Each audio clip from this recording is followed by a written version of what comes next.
Hold on 1 second, guys.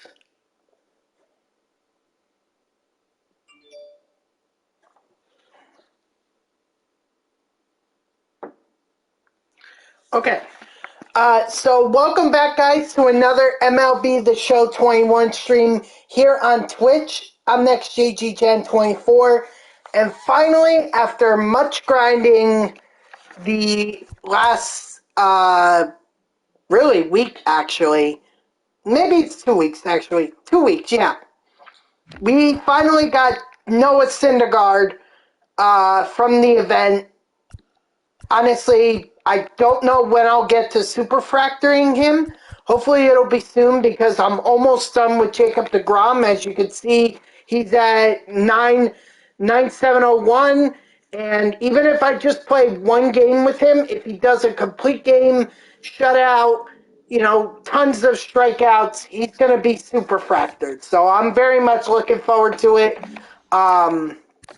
Let's see what that would actually... That would make me almost the 95,000th person to superfractor Jacob DeGrom. So next after him, I'm thinking it's got to be Seaver. So Seaver will be next after DeGrom. Of course, there's a lot of other additions as well. Brendan Nimmo. I was meaning to get to this Brendan Nimmo card, but the event obviously took a priority. What else? I think that's it, actually. Just Syndergaard and the 99 Brandon Nimmo. So we're back at it. We're going to be doing it again, and hopefully we'll have some fun tonight. I was, at one point, I was thinking about, maybe doing, a team build of what the Mets roster would look like for next year. So with Scherzer, DeGrom, obviously no Conforto, but you'd have Kana, you'd have Escobar. Yes, Peach, I am. Yep, because DeGrom is so close. He's less than he's actually less than 300 XP away from being superfractored. So. Oh, don't worry about it, Peach. It is what it is. You're in here? Great. If not, I can't force you to be in here. I'd like you to be in here, but I can't force you. So, but how's your night going?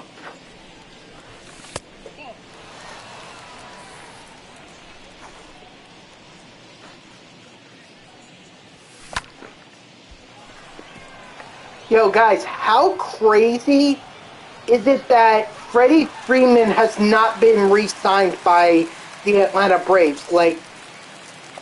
I'm surprised they didn't have a deal worked out for him throughout the season. I haven't played MLB The Show since Wednesday. I tell you what, you're going to want to get back into it because they just released 99 Trout. So you might want to get back on that rank. You might want to get on that ranked seasons grind if you want to get them.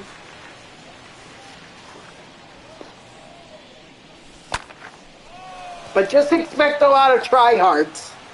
Yes, 99 Trout. Had I known that you didn't know about it, I would have showed you. I would have showed you his stats. Yeah, ranked seasons. Oh, Conforto, golf swinging it.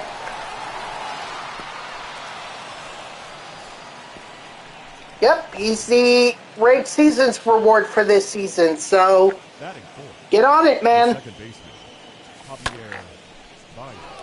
Yeah, absolutely, but it's going to be a while, probably 40 minutes, so just get ready to sit tight there. Leading up for the Rockies, the center fielder, Piazza. Again, for DeGrom to get superfractored, he's got to have a complete game shutout, and he has to have a ton of strikeouts. Batting second, the shortstop. So that's what we're aiming for tonight. Inside, ball one.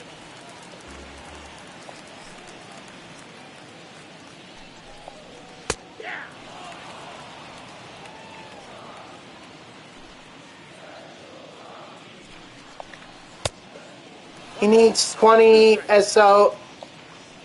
Oh, 20 strikeouts and a complete game? What does CP stand for? The first baseman, CJ.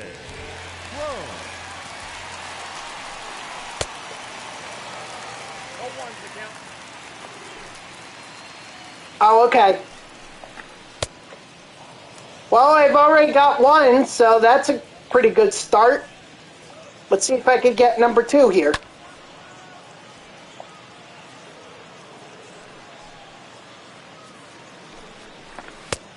Strike 3, sit down. Alright, so 2 down, 18 to go.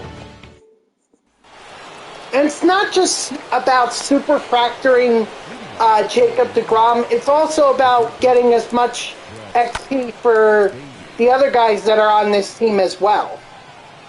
Oh, a perfect game. Well, that's achievable, especially on rookie. Yeah, that could be done. It's just obviously a little tougher to do considering we're at Coors Field, but yeah, that's doable.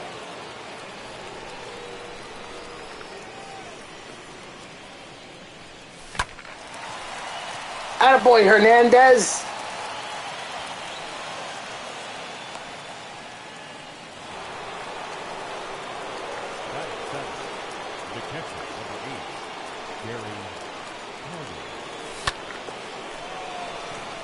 They were seriously sidestepping on Keith Hernandez? What? Even I think that's nuts.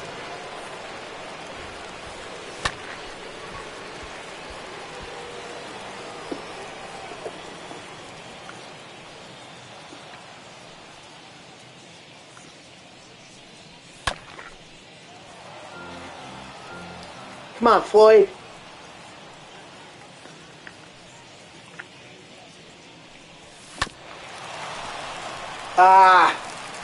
Wait, why didn't he just step on the bag? Okay, whatever. Apparently logic is completely thrown out in this game. The second baseman, Roger.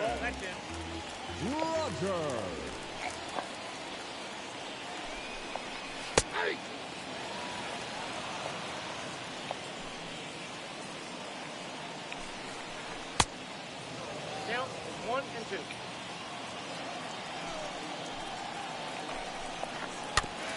Yeah, but that whole idea of just putting together a lineup of the Mets, what they could look like for next year, might actually be a neat idea to do.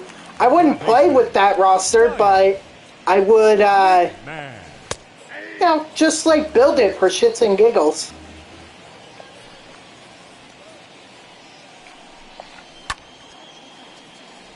I mean, I have all the live series players, so 99 Trout is insane. Yeah, he is insane. Honestly, he just seems like it seems like he has the same stats from last year when he was a 99. Oh, 99 Tatis. Oh, I don't know. I struggled online with him. I did not hit well with him. But then again, I didn't really hit well with a lot of those players. What's up, NTV Money? How you doing? You just ended your stream? Oh, okay. I see. All right. Well, make sure you keep that volume up because otherwise, I don't know how I'm. Otherwise, you wouldn't count as a viewer. And Jacob DeGrom gets a base hit. Yeah, see, I actually forgot about that too, Peach. Hits also count. So those hits would also help as well. Alright, sounds good. Okay, Peach, no problem. I'll see you later. I'll still be playing this game. I mean, I'm sure 99 Tatis is amazing. It's just... Oh, wow, Mauricio. It's just I do not find a lot of success online with him. But you know, one YouTube commenter was pointing out that I wasn't really moving my PCI, and he's right. You know, I mean, the thing I do is I drop it. You see? I just drop it. I don't really move my PCI up or to the outside or the inside or whatever. I just drop it, and I shouldn't be doing that. Leading off for the Rockies, the right fielder, Charlie Blackman.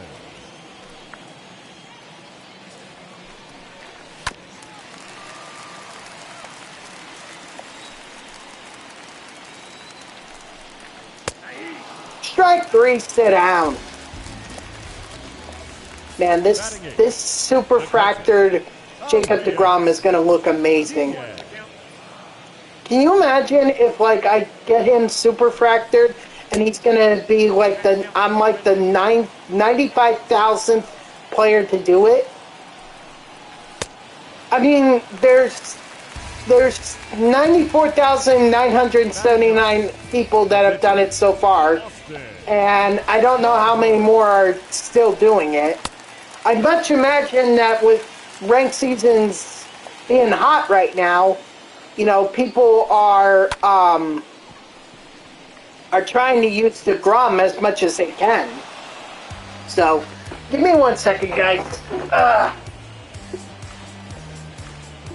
This freaking chair.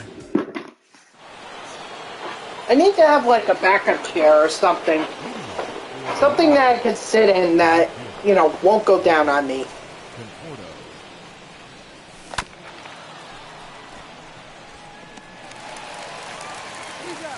And I'd also like some players that, you know, uh-oh, what's this?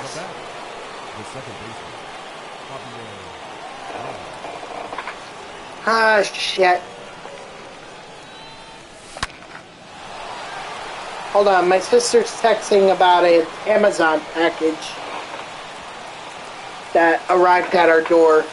I think I'm gonna have to go check that out just to make sure. Maybe after this game. Oh, Brick Batty! Let's go! Yeah, but the longer I leave it out there, someone could end up stealing it. I mean, probably won't take me long to do it. Attaboy, Keith. Way to get that double. Yeah, give me 1 second, guys. I'll be right back.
Alright, sorry about that.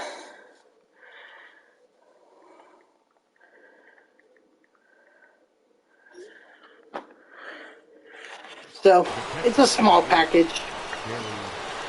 Apparently it's for my sister's fiance, so don't know what it is, don't really care. Ouch.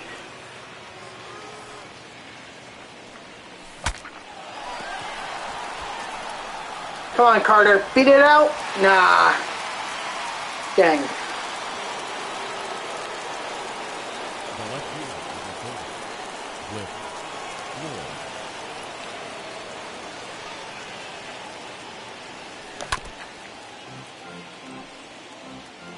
Come on, Floyd. Let's drive in that one run. J-Tag, what's up? How you doing? How was ranked seasons yesterday? Because I caught you at the beginning and you were getting absolutely smashed.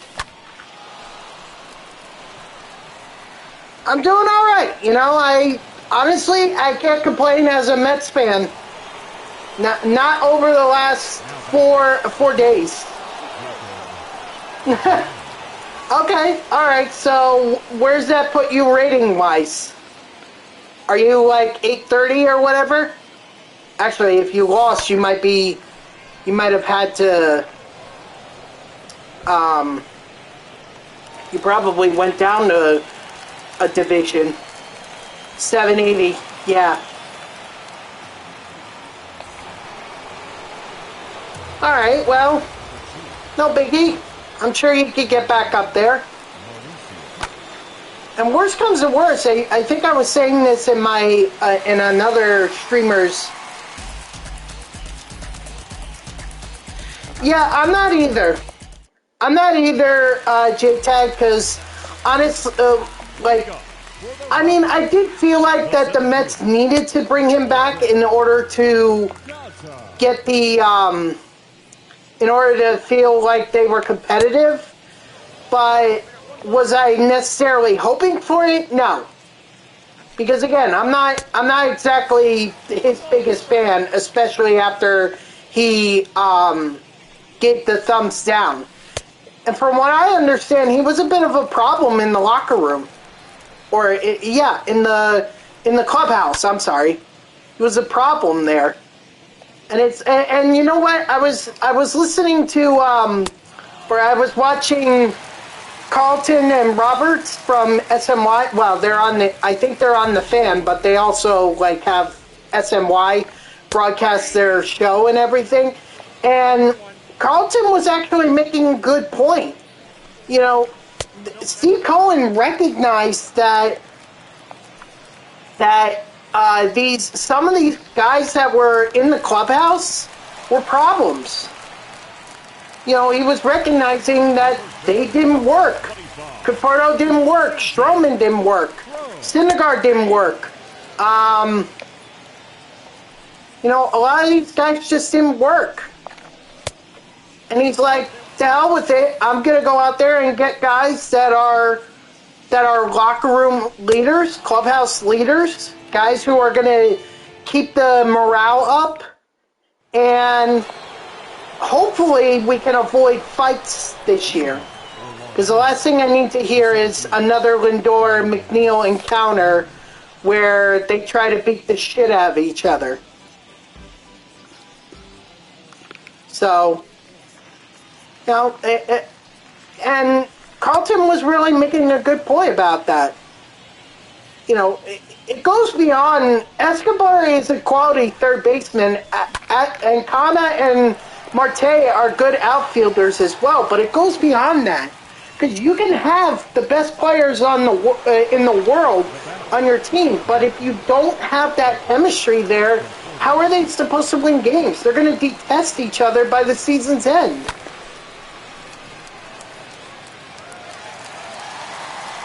So I'm glad that he recognized that locker room morale was a bit of an issue and brought in guys who are going to help with that. And then, of course, Scherzer, you know, and I'm not too worried about Scherzer, you know, demanding to be either the ace or the second. I don't think he's going to be that type of person. I think he knows what his value is, and you know, whether he's the starter or if he's the second guy behind DeGrom, we'll find out. But I honestly, like, just seeing them pitch back to back, I think is worthy enough.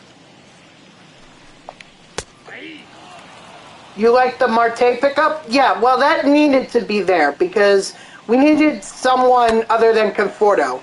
Conforto had a terrible year, and like Carlton was saying, he was saying that really Conforto just wasn't working, and his biggest fear was that they were going to bring him back because he's a homegrown guy.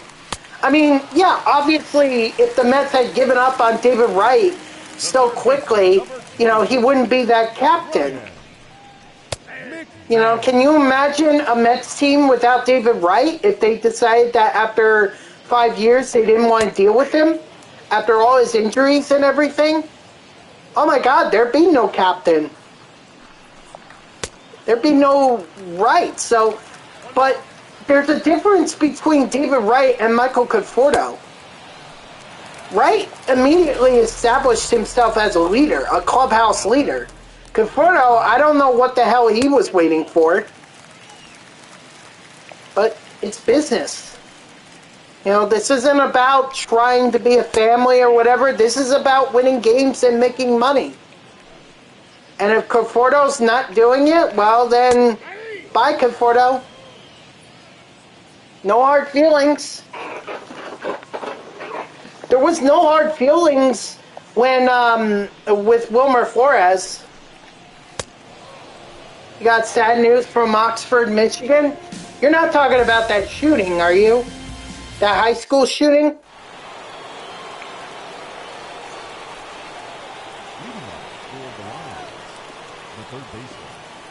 Because I don't know too much about it. I just saw it on Twitter, like from AP and everything. And I mean, that's just tragic, dude. I don't know what we're going to do about these school shootings.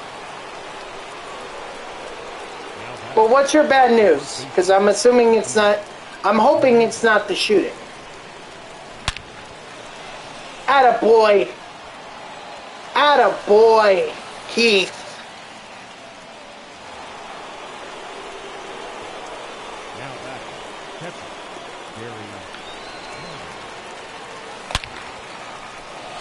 Yeah, that's what I... Oh, was it 6? I heard it was a lot more. I heard it was like 8 or 10.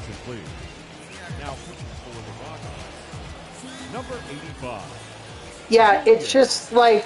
It's very tragic that that happened. Again, I don't know all the details, so I don't want to comment on it before I know all the details. I haven't gotten a chance to take a look at AP's article on it. But, like, it just sucks to see these shootings.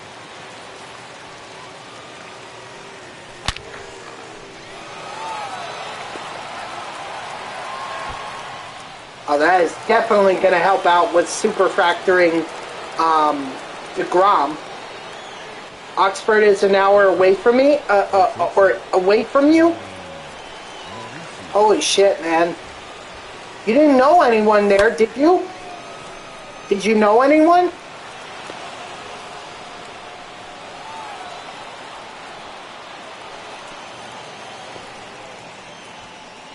Because I can't imagine what that's like if you know someone there.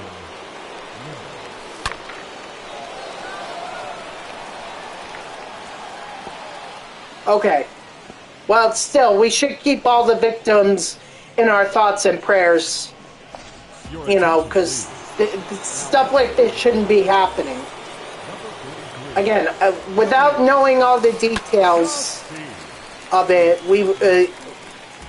I hope we do eventually, like, figure... I know the suspect's in custody, so maybe we can figure out why it is the gun person did what they did. Absolutely. Rest in peace to the ones that tragically died, and you know, keeping the prayers for their families and also the people that were injured in it. Oh, Brett Baty's gonna have a hell of a game.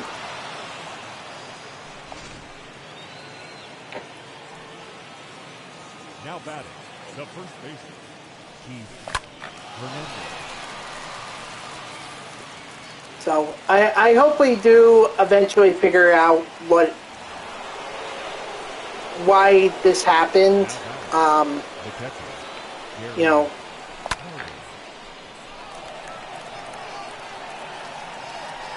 because you hate to see, first of all, you hate to see any shooting happen whatsoever, regardless of where it is. But I think it's even more tragic that it happened in a high school, because kids should be safe. All right, sounds good, Bray. But seriously, kids should be safe. They shouldn't have to worry about, you know, having to be concerned that someone's going to come into the hallway and just start shooting. But honestly, if I knew what the answer was to stopping it, believe me, we wouldn't be having any shootings. I think it's important we understand why some people do what they do. You know, we can't have these gunmen trying to kill themselves, because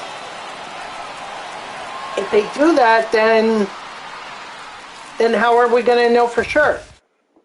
No, are they going to, do I expect them to be completely honest? No. For the Rockies, the right fielder, Charlie. But, you know, maybe we can get a little bit information and say, okay, they did this because of this, so this is how we're going to address it. But again, I don't know the full details of the shooting. I only heard that it just happened, 3 people dead and 8 or 10 people injured. So again, just keeping my thoughts and prayers with the victims, their families, and everyone at that school.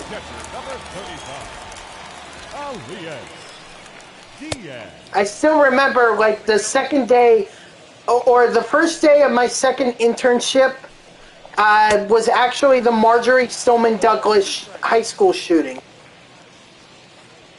You want to talk about being thrown right into a chaotic breaking news situation? That was it right there. High school shooting, multiple fatalities reported. No idea if this guy had been caught or whatever.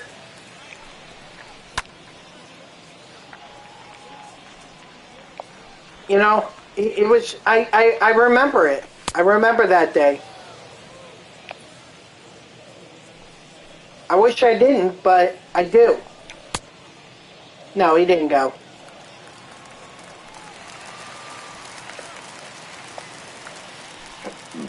Excuse me.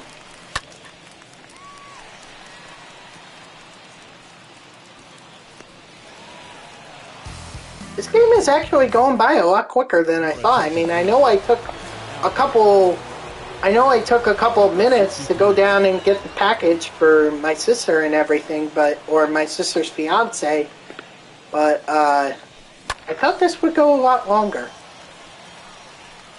Maybe I'm making it go by quicker by swinging at a lot of the pitches. Could be. Brendan Nimmo just not having a good game.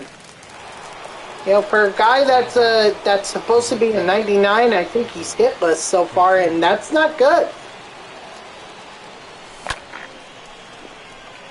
I mean, at least Michael Conforto has a hit. In fact, he has 2 hits. Now batting, the second baseman, Javier.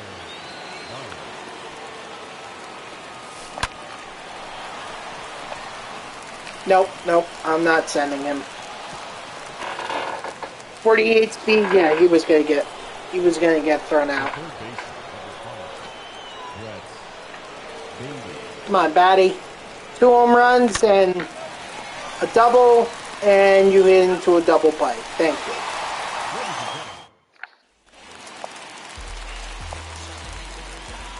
Leading off for the Rockies, So, the center fielder, you know, I guess I'll find out about it tomorrow when I work. or when I get ready for my shift. Strike 3, sit down. Now batting. Alright, so, I mean, here's the thing, guys, with Bias, I know that, taking into consideration what I was saying about his attitude and everything, you know, it would seem like they made the right decision to go ahead and let him go. And plus, Bias is getting an opportunity to go ahead and play at his natural position at short. He knew if he stayed with the Mets, he was going to be at second base. But with that being said, you know, I'm sorry, I don't know if I can really say that. Actually, I know I can't say that Jeff McNeil is better than Javier Baez. He isn't. Javier Baez is obviously the better. But there was nothing the Mets could do. I mean, Cohen said he wanted to get a deal done last night, and they didn't. And so Baez decided he wanted to go to Detroit. All right, well, have fun in Detroit. You know, it is what it is. Oh, God. Curveball. Strike 3. Sit down. So I really do feel like the Mets are still not any better than the Braves. I know the Scherzer pickup was huge, but I mean, is that enough? I think we need more.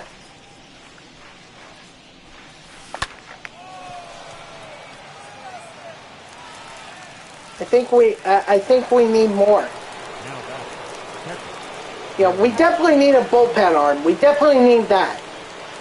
And someone was saying, oh, well, the Mets and Familia are in talks. No. Not Familia.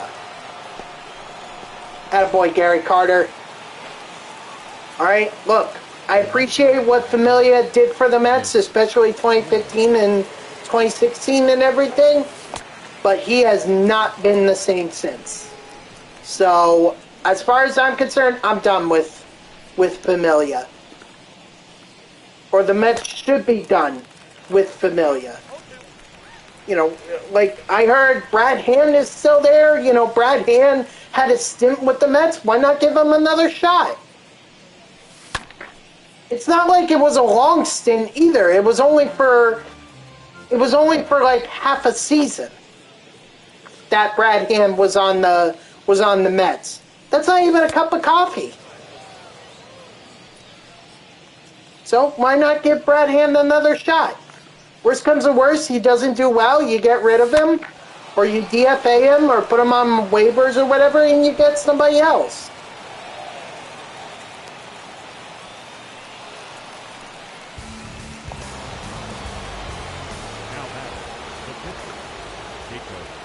I can't believe Jacob DeGrom is 5 for 5. Or, I'm sorry, not 5 for 5, but 4 for 4. Now going to be 5 or 4 for 5.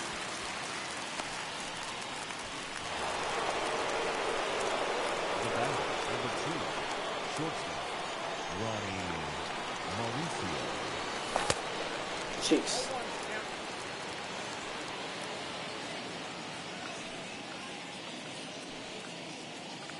So,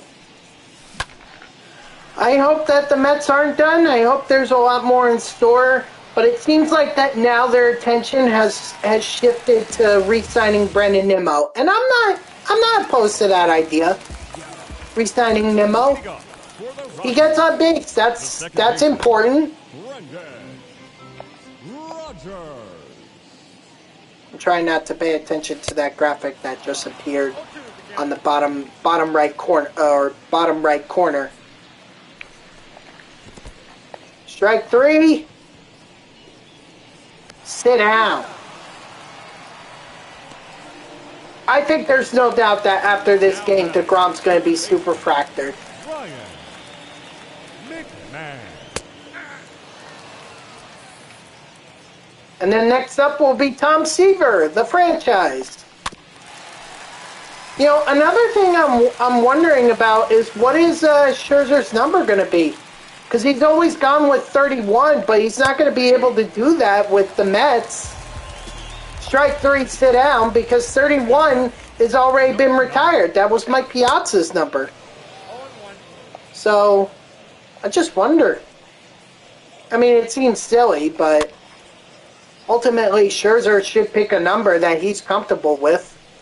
Just can't be 17, 42, 31, 41. Oh, wait, is it? Maybe I'm wrong. Maybe it's not 17.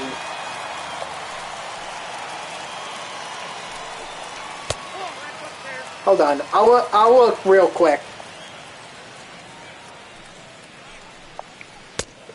Outside, that's the ball.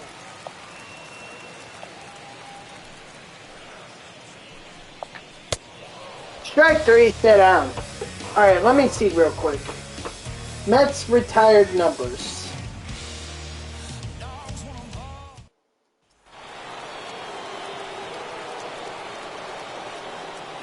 Okay, so it's...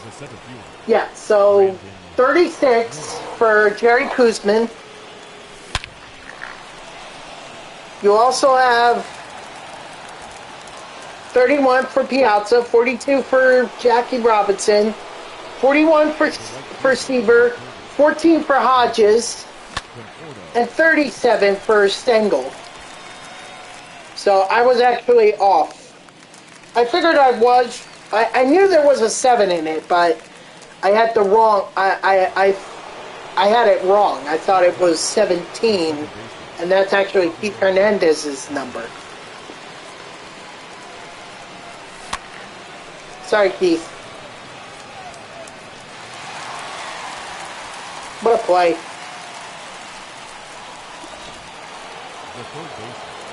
What a play, what a play.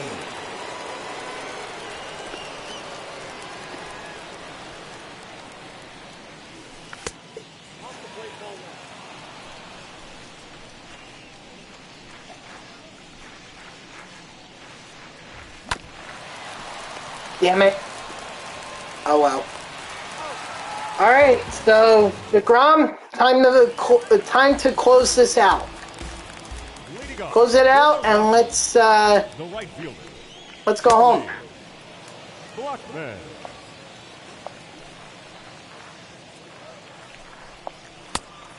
Ball, that's out.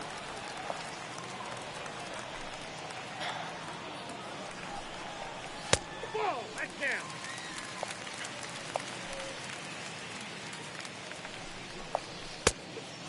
Two balls, two strikes.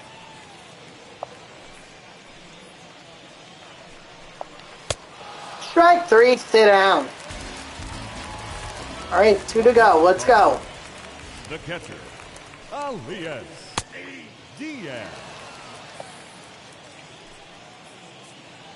So Nimmo, I definitely I want to see be re-signed. I want to see the Mets go after a second baseman.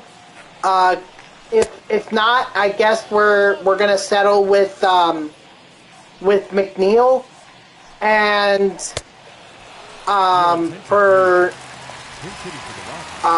and then we need bullpen arms. Strike 3, sit down. By the way, there.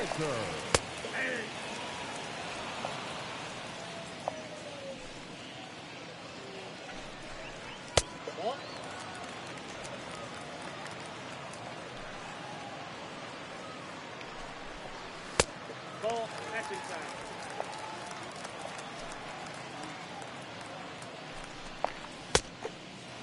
I got to count 2 and 2. Where they're giving me changeup. Okay.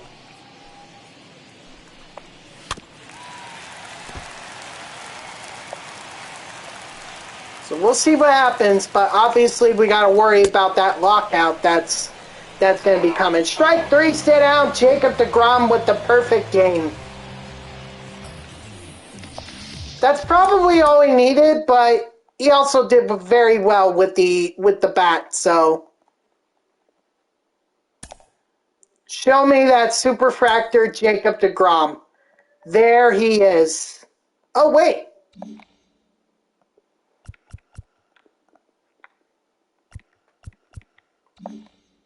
Wait, did I actually get him to... am I actually the 95... Oh, I was 95,009th person. I told you I wouldn't be that... I wasn't going to be that even. Or that lucky to be even. Still, I'm at least not the 100,000th person to Superfractor Jacob DeGrom. Well, either way, we got him. And we got him Superfractored, so that makes him the first pitcher of the Mets team build that's Superfractored. And then, of course, he joins Pete Alonso, Mike Piazza, and Dom Smith. So I'm thinking. I mean, obviously, Familia is next up. I don't know. Should I? Well, here's the thing. If I do Familia, then I have to do Franco, Loop, and Wagner because there's no way that Familia is going to be able to go more than 3 innings. If he does, I'll be damned.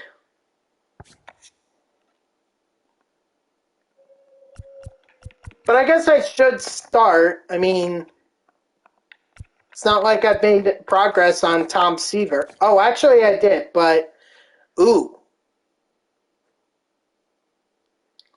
Yes. Oh, I haven't even played with him against the CPU, and he's just been god awful for me online. 4 losses.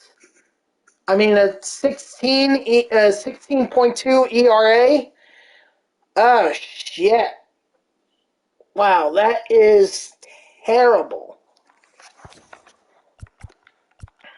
You know what? Let's just run with Familia for right now.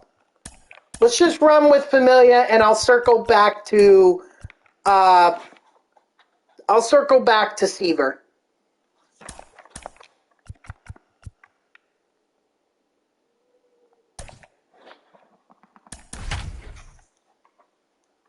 You know, this is like so strange for me because I've never gone with anyone with a relief pitcher as my starting pitcher. I've seen it done in the event and everything, and like a lot of players try to do that, but I don't do it myself because I'm a traditionalist. You know, I want to see a starting pitcher, then a reliever, then whatever, a closing pitcher. And I prefer everyone in their primary positions, no secondaries.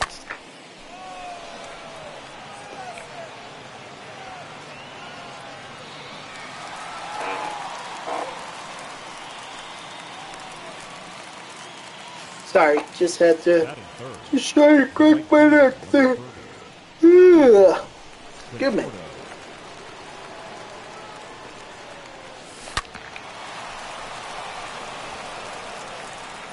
Bardo's gonna beat that out. Cool.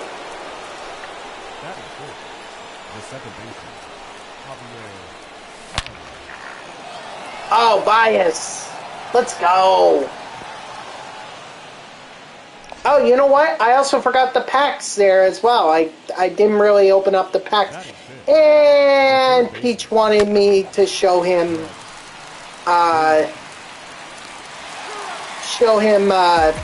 Trout, and I completely forgot to do that. So I'm sorry, Peach, if you're still here. If not, yeah, just let me know when you're back so that I could show you at some point.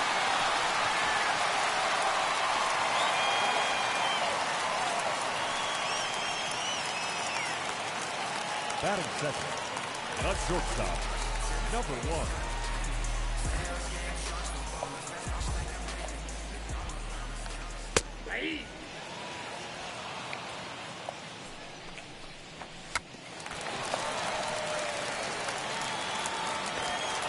Got him.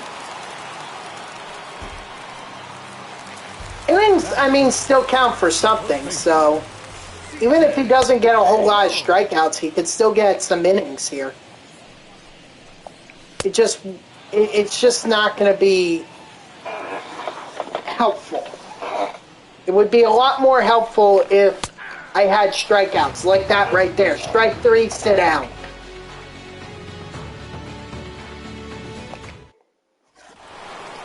Let's see, any other news that's going on? The first baseman, Hernandez.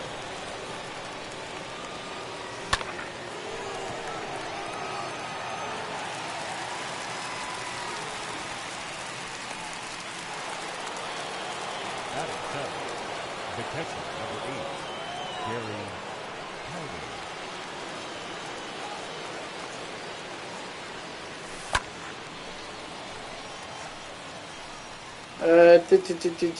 Two.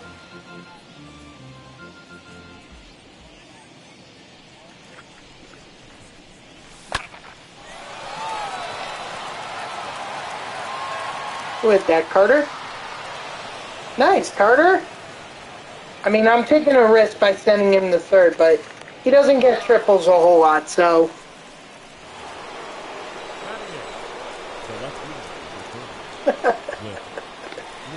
Oh my God. If anyone knows me, they know that I'm a big NASCAR guy, and right now I follow Chase Elliott, and he's messaging, or he's adding, or he's tweeting at Freddie Freeman right now, telling him not to sign with the New York Yankees.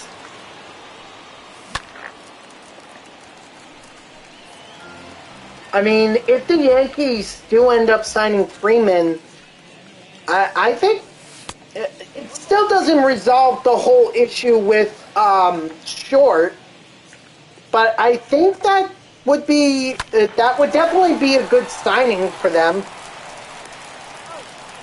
Again, I'm just completely mind blown that Freeman hasn't even been locked up by the Atlanta Braves. Like, that's a once-in-a-generation talent right there in Freddie Freeman. You give him whatever goddamn money he wants. You're not going to get another player like Freddie Freeman. Take it from a Mets fan. Yep, sounds like my dad just walked in the door. I'm sure he's got a couple pies with him. Strike 3, sit down. Batting fifth, the third baseman, Ryan 0-1 to count. McMahon.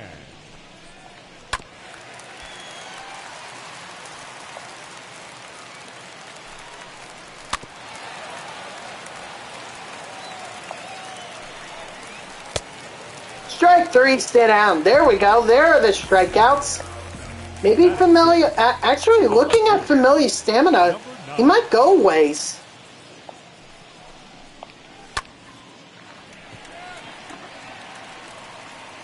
Come on, Nimmo. Get there. Hell yeah, Nimmo. Let's go. Leading off for the Lions, the center fielder, Brandon. Making great plays in the field and launching balls over the wall. Let's go.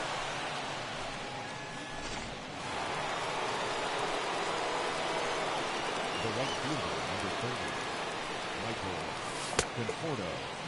There you go. Oh, good. He helped.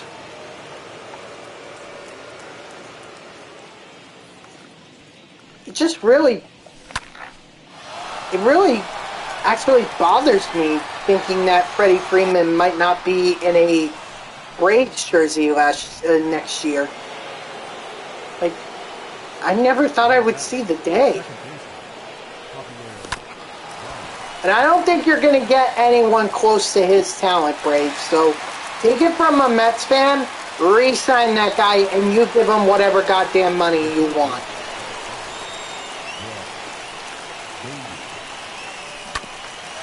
I don't know who you could possibly be hanging on for right now.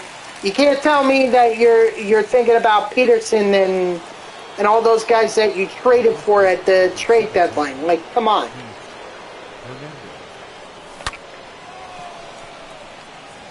Shouldn't just be satisfied with one World Series. The Braves should know that they can compete.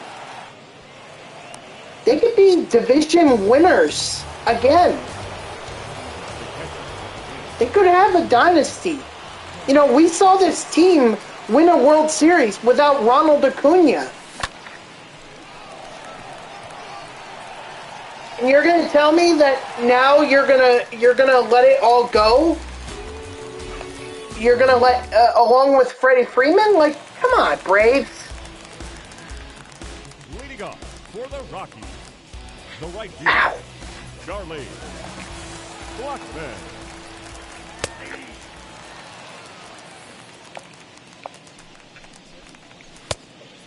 No walls, 2 strikes.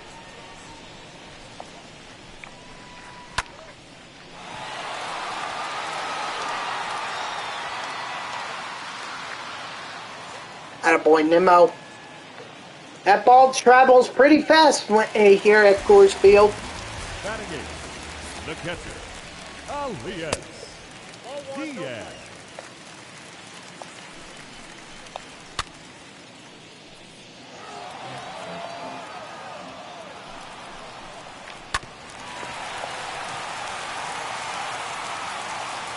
I mean, Familia's probably not going to end up with a lot of strikeouts, but I think that's okay.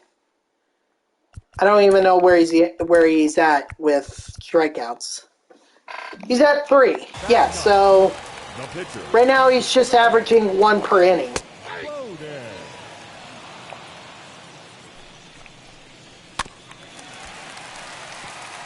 Or actually, if he gets a third out here that's not a strikeout, then he'll average 1.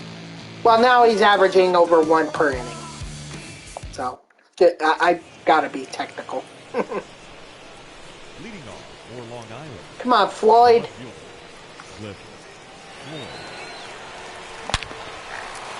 Attaboy.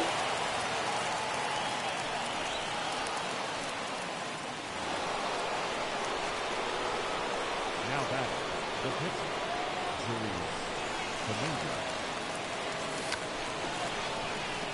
Oh, this is a double play.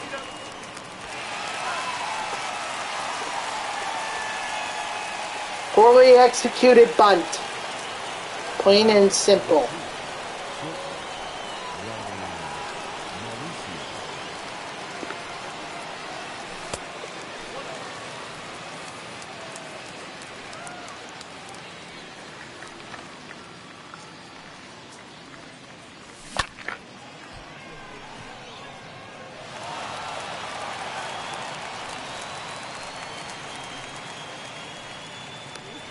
I just, you know, if the Yankees are going to go after Freddie Freeman, yeah, 6 years sounds about right. Like, maybe, actually, I might go down to, like, 4 or 5. Just give him more value. More value for a short amount of time. Do what the Mets did with Scherzer. Gave him less time, but more value. I think you can make up the difference that way.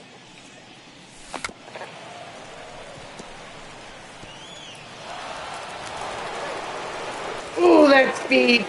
That was necessary. Thank you, Nimmo.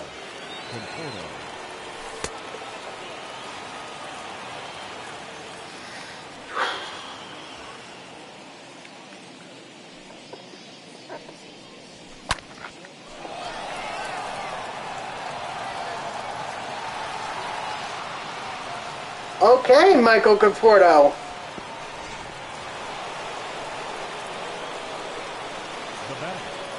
You think about going to Colorado, you can hit a lot of home runs.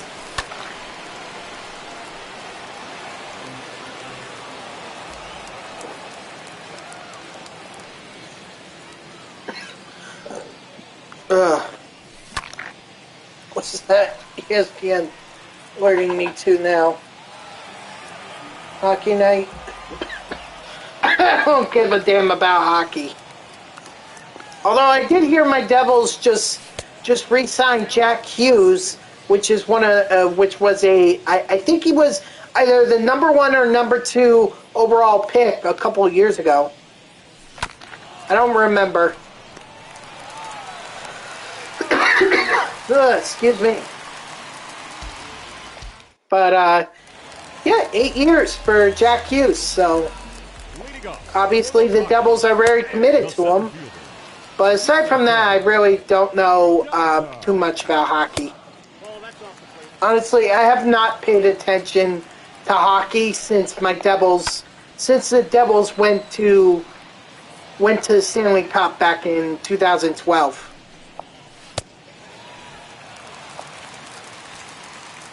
And then, of course, lost to a very red-hot and dynasty in the making in the Los Angeles Kings. But at least I'll always have that Adam Henrique overtime goal against the New York Rangers in the Eastern Conference Finals to win the series for the Devils. Always have that. Definitely one of my favorite sports moments of all time. Strike 3, stay down. Your attention, please. I'm actually kind of surprised that I've gone this long with Familia. I mean, I was just hoping for like 3 innings, but damn.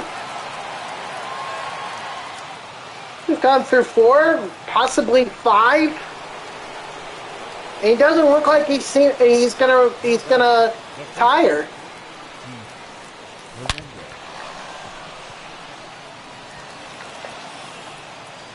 Yeah, go to third. Go to third.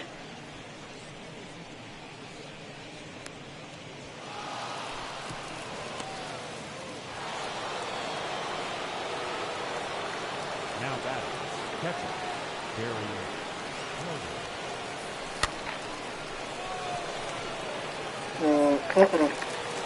Not sending him.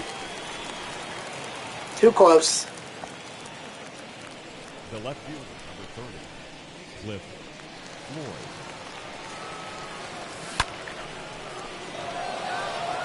Now that's a lot better. That I'm a lot more confident that it can be that Keith Hernandez can score. Now back. The pitcher.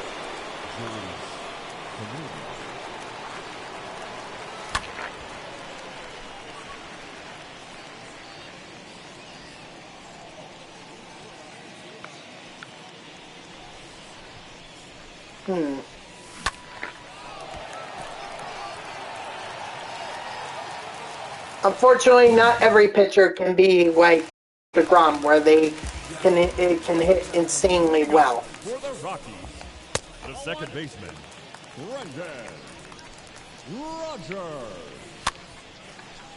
You know what? This might actually be my last inning with Familia. So, I don't know who I would throw in. You know, maybe I'll throw in Franco, or I'll throw in Wagner, Loop. Actually, Familia's the only righty that I have in the bullpen in terms of the Mets. You know, you have Loop, Wagner, Franco. They're lefties. Southpaws. Nope. I got a ball, 1 strike. Yeah. 1 ball, 2 strikes. Hold on.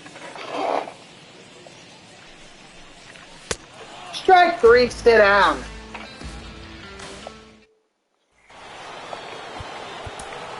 Alright, let's get, I guess Franco.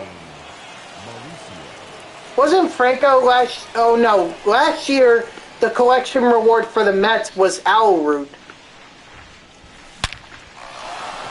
But, Franco was at some point, oh, you know what he was? He was part of a pack last year. He was part of one of those special packs, kind of like the space packs or whatever. And, or, no, he was in a headliners pack. I'm sorry. He was a headliners pack, and I was determined to get him. So, and I ended up getting him, because of course I'm going to get him. I always get the Mets players. Oh my God, Michael Conforto. Seriously, consider Colorado.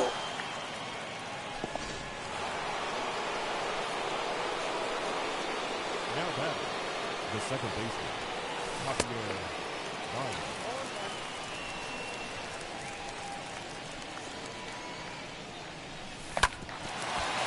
Attaboy Baez.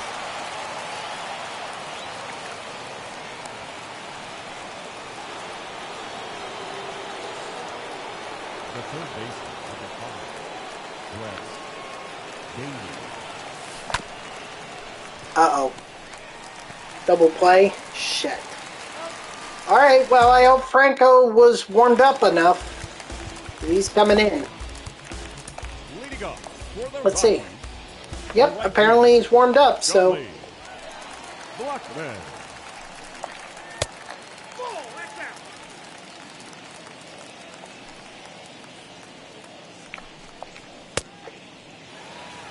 Down 21. I mean, I don't know how long Franco's going to be in the game for. I mean, there's no benefit to me throwing Loop or Wagner in. The catcher, number 35. And Franco would get the save anyway because he's going to be going more than 4 innings or 3 innings, so that's a save right there for him. Strike 3, sit down. God damn, Franco, you're striking out back-to-back batters. Trevor Story.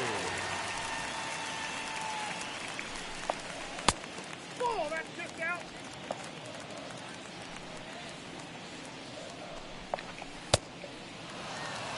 Is he going to strike out the side? Holy shit. No, he is not. But he is going to get a 1-2-3 inning, and I think that's all we can ask for. Number 54, Carlos Estevez. Wait, what did the announcer just call Keith Hernandez? Now back, catcher, Gary. Okay, maybe I heard something different. Maybe I'm losing it? No, I'm not losing it. I'm losing it.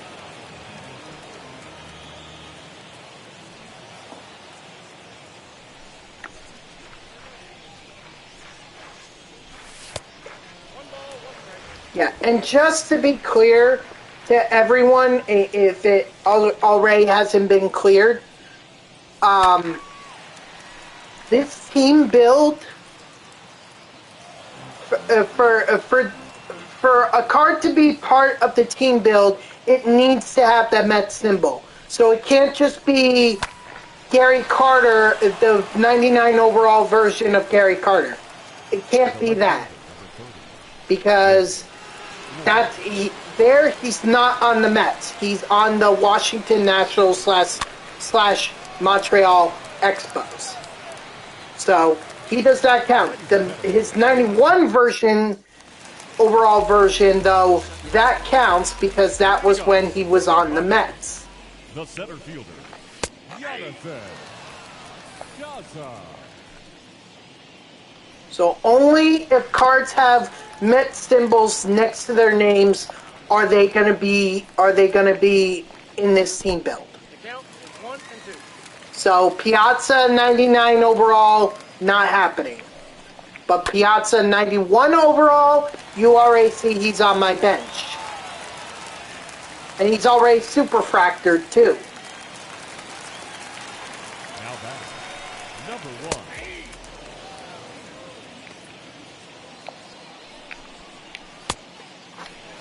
0-2 is the count.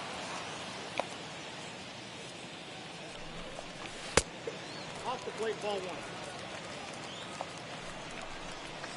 Alright. I just wanted that to be clear in case, like, anyone was wondering, you know, what the rules were.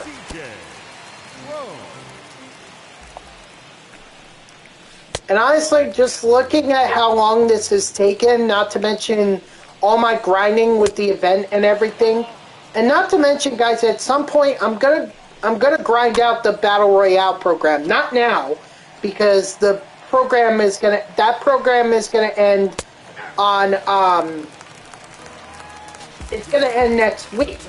So I might as well just wait for the next Battle Royale program to come along, but I need to grind BRs so that I could get Griffey. Because there are a lot of veterans and all-stars that are in the silver and gold packs that I need to get.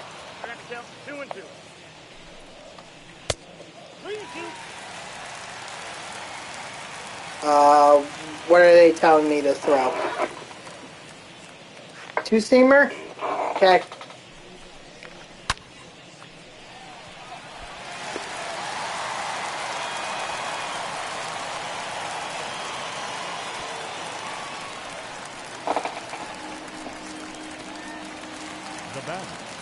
Third baseman, Ryan. What now? Jesus Christ.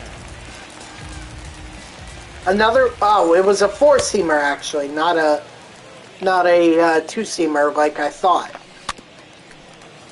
I can't tell. Like, the only ones that I could see are sinker and screwball. If it's triangle, square, or R1, then I'm not seeing it.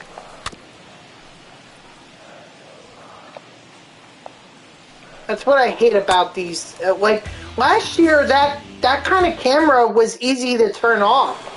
This year, I've not been able to figure out how to do it. The pitcher, John Franco.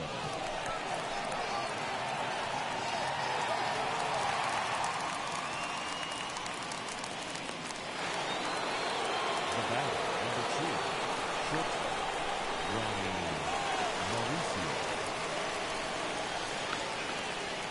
So if anyone knows how to do it, please let me know.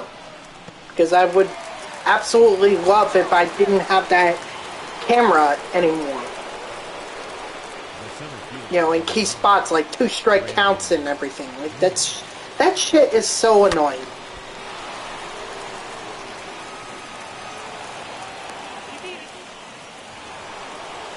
Good, they're gonna give Nimmo the base hit there. Very nice.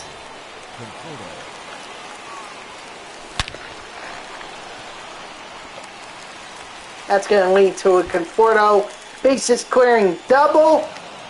Thank you, Conforto.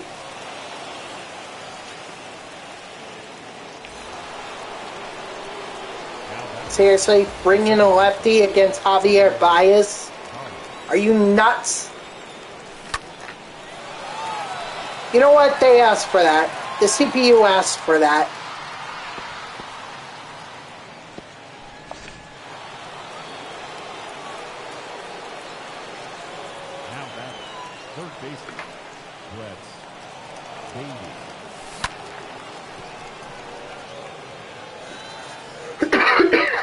Excuse me. Anyway, let's see what's going on Twitter. Hey, news.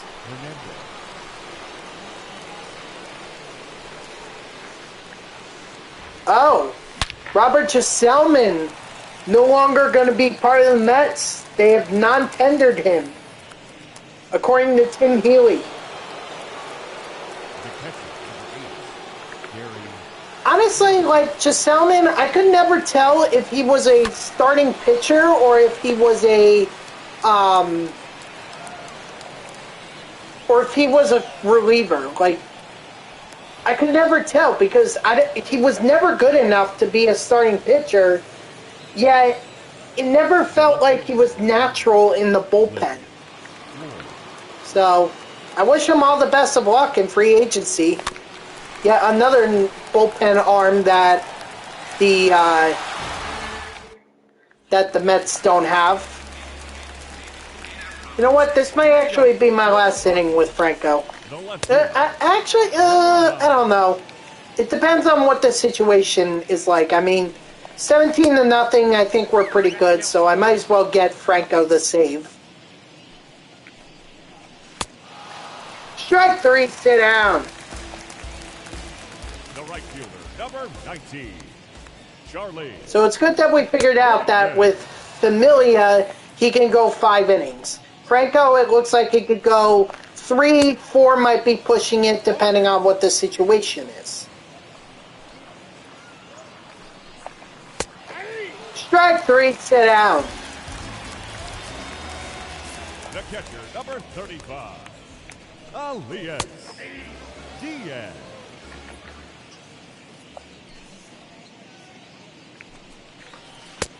1-1.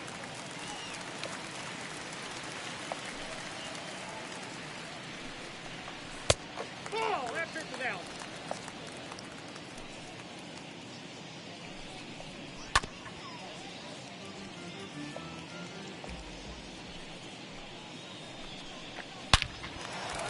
Uh-oh.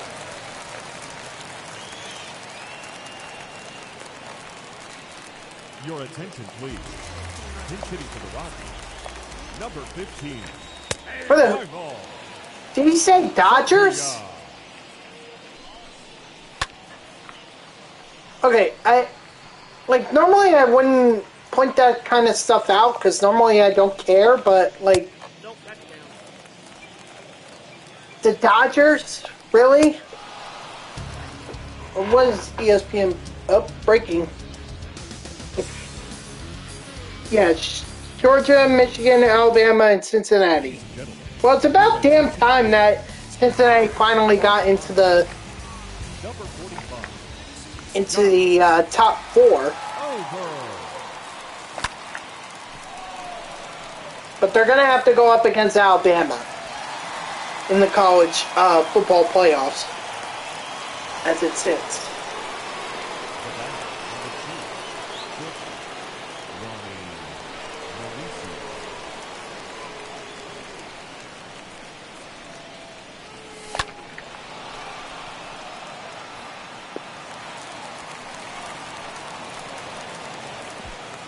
What's up, TV Blake? How are ya?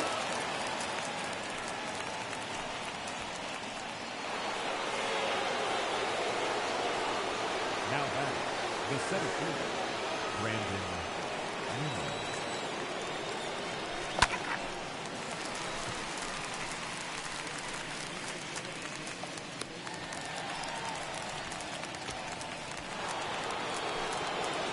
The right fielder, number 4.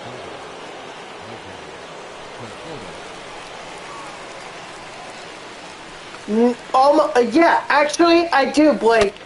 I do. I just got him in my last game. Braves have checked in on A-star Matt Olson, presumably as a as a contingency plan in case Freddie Freeman leaves via free agency. Leading off for the Rockies. Okay. Wow, that's interesting.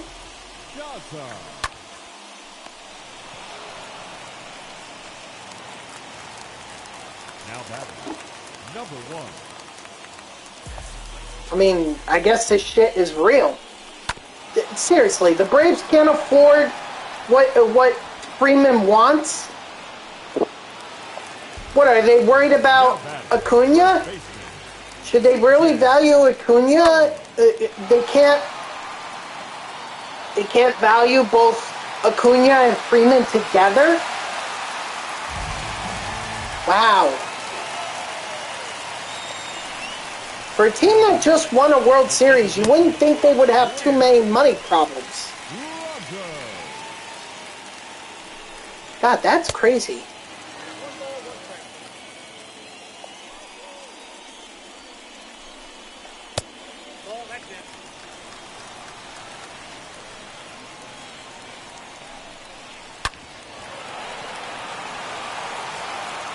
Alright, that's game. So, Familia with the win. Franco with the save, and Conforto had 3 home runs and a double and a single. So, absolute beast. Franco is up to tier 1. Conforto's up to tier 3. Hernandez is up to tier 2. And I got nobody from the program. So yeah, you wanted to see DeGrom? Here he is. I was the 95,009th player to get DeGrom up to parallel 5. So there you go, TV Blake.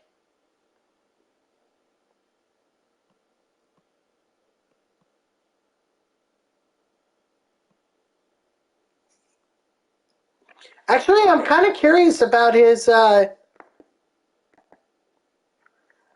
curious about his batting. Holy shit!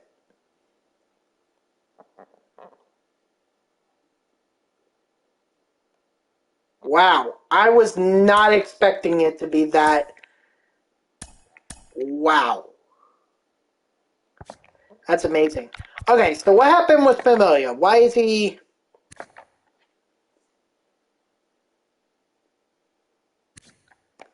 Yeah, online he's terrible. Tell me something I don't know.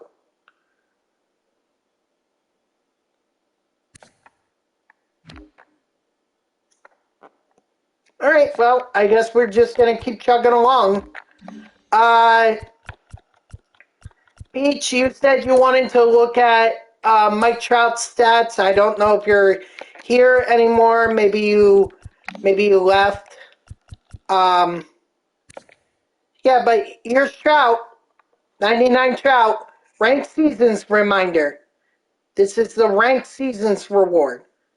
Again, this card, that card was not in MLB The Show 19. I would have known for sure because I played MLB The Show 19 like freaking crazy. Definitely one of my favorite MLB The Show games. Actually, if you think of, really, if I had to think about it, 3 of the last 4 MLB The Show games were my favorite. You know, 18, I know a lot of people hated it, but I actually liked it. I liked the programs and everything, and earning those 99 overalls. That was awesome. That was a lot of fun. 19, obviously, that was when I became really invested in Diamond Dynasty, you know, with the programs and everything. My favorite inning program being the 6th inning, so that was a blast. 20, I felt it was very underwhelming.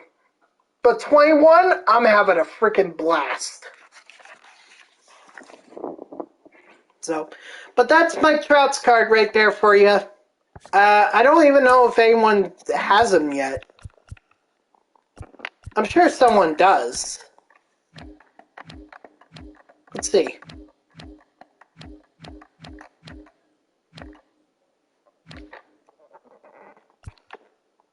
Oh no, nobody has him yet.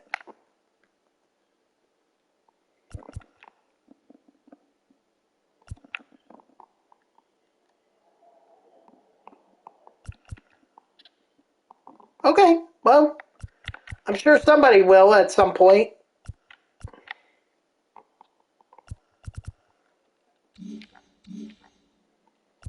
Anywho, oh yeah, packs. I'm sorry, guys. Yeah, packs. Because I've got an NL East player to take care of, Sandy Alcantara. That will be the final NL East player that I get. We'll save the Live Series Diamond for later.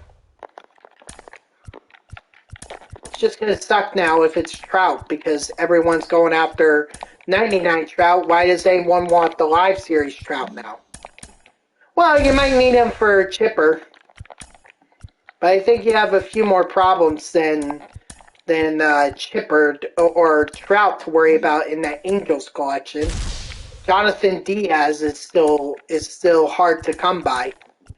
In fact, what was funny is that I actually ended up pulling him out of a pack. So I sold him almost immediately. What I really should have done is I should have put it on the marketplace for $2,500. See if anyone would have just bought it right then and there.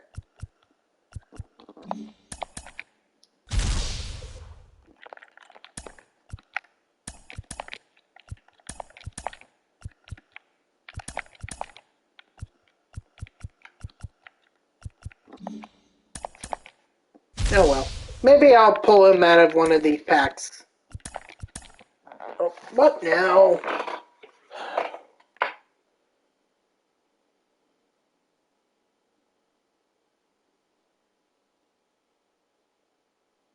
Guys, I think we have breaking news in the world of sports. Is it true?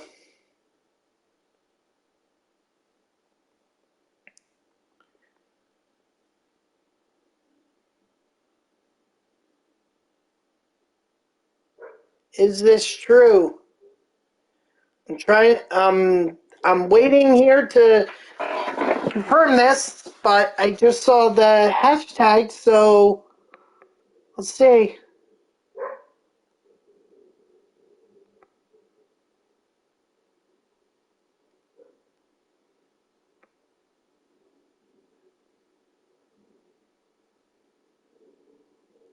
Yeah, Kirby Yates to the Braves, we already knew that.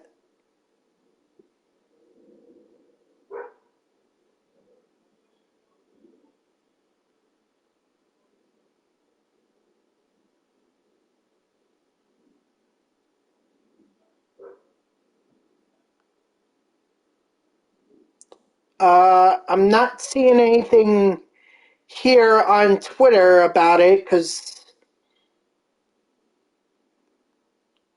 Yeah, okay, so we'll hold off for now. We'll hold off on that.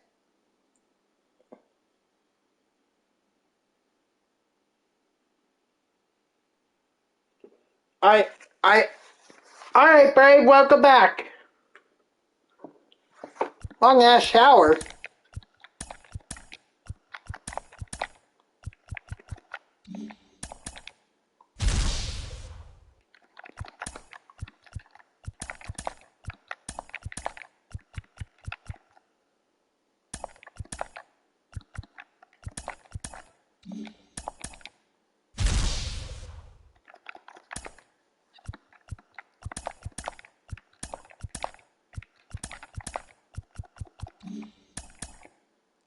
And last team affinity pack, got nothing.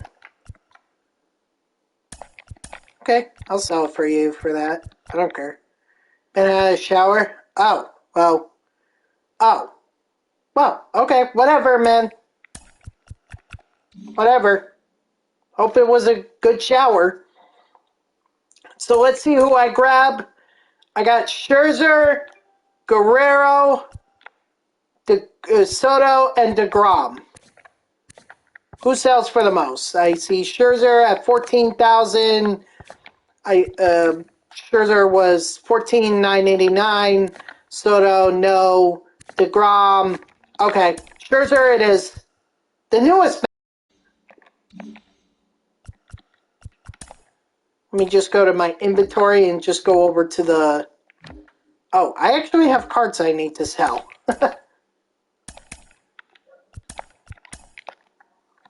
14,986. All right, let's see how that goes. Oh. All right. Now we can get back to some gameplay here. Okay, whatever, Bray. Whatever.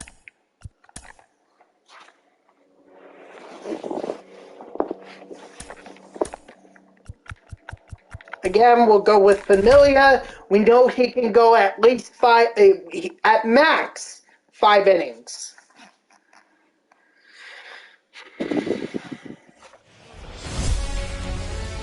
Sorry, guys. It's just my headache. It's so weird. Like, Leading off for the line. I think I ought to have that checked out. Maybe it's my eyes.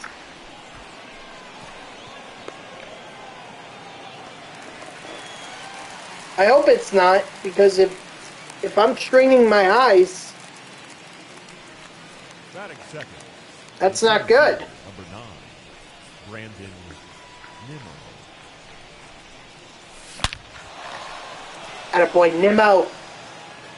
When are we getting Nimmo up to tier 1 already? Oh, sad to see that my friend J-Tag's not going to be streaming tonight.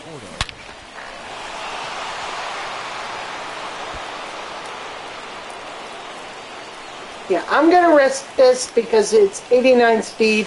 I'm confident he can make it. And he does. Let's go.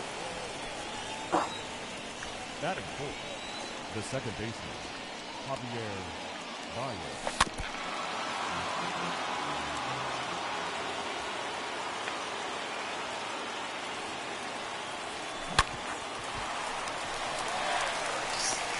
What now? Batting fifth, the third baseman, number 5, Brett Baty. I'm just going to turn my phone on silent because I don't care what ESPN has to say. I don't, unless it's baseball related. You know, maybe some breaking news or whatever. But until then, I don't want to hear it. The center fielder, Jonathan Johnson.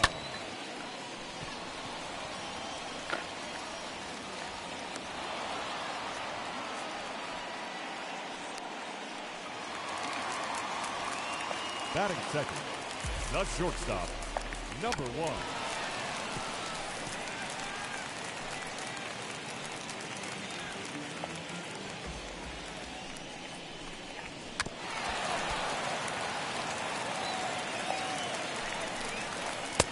Strike 3, sit down. Batting third, the first baseman, CJ Rose.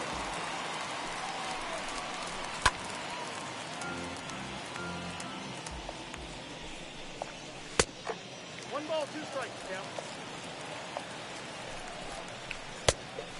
Strike 3, sit down.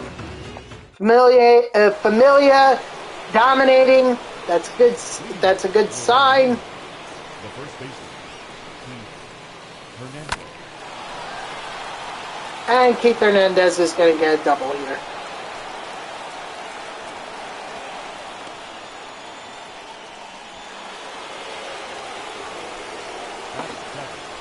The catcher, number 8, Gary Carter. And Gary Carter's going to smack him in. Attaboy, Gary. The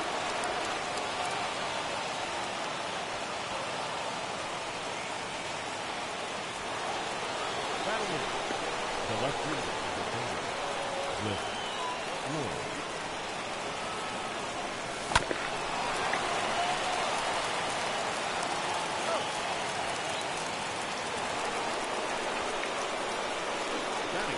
Wow. The pitcher. Already down to Familia in the second inning. Damn.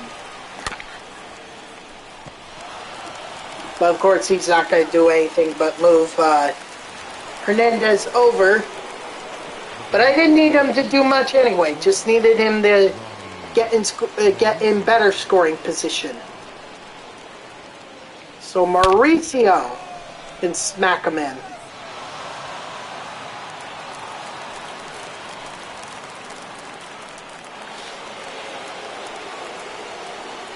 Center fielder, number 9, Brandon Nimmo. Ooh, that was rough. I don't know if you guys saw the deals that they're doing in the PlayStation Store, the end of the year deals, whatnot. Oh my god, they're terrible. Well, not the deals themselves, just the games that are available. They're like, it's Second baseman. Ultimate Fighter and like NHL 22, no thanks. Like, not any good games. 1 ball, 2 strikes. I mean, I wasn't expecting, like, you know, Call of Duty Valhalla, right? What's the latest Call of Duty that's out there? Batting fifth. Is it Vanguard or Valhalla? You know what? Maybe I'm thinking Assassin's Creed is Valhalla, Call of Duty is Vanguard. So, I mean, I'm not expecting Vanguard to be in there. Strike 3, sit down, by the way. But, like, can we get better games than what's in there? Like,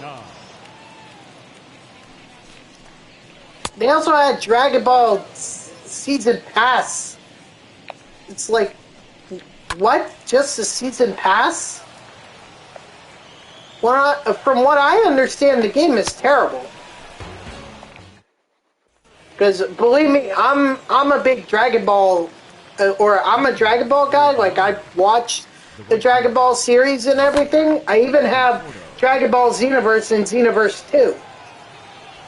But if I'm saying I didn't even want Dragon Ball Kakarot, then I think that should stay alive about that game.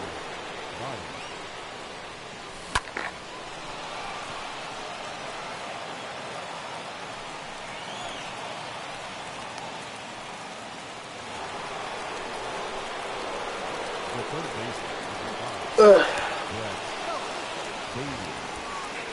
But, like, why?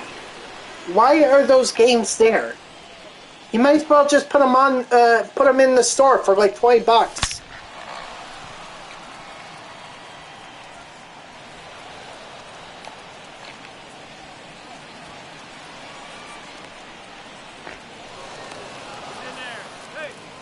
Attaboy. Who was that? Batty? Nice.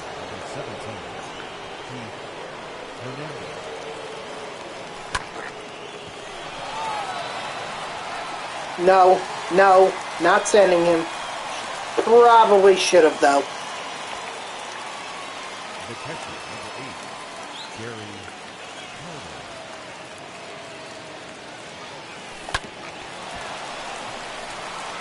Carter. Attaboy, Carter!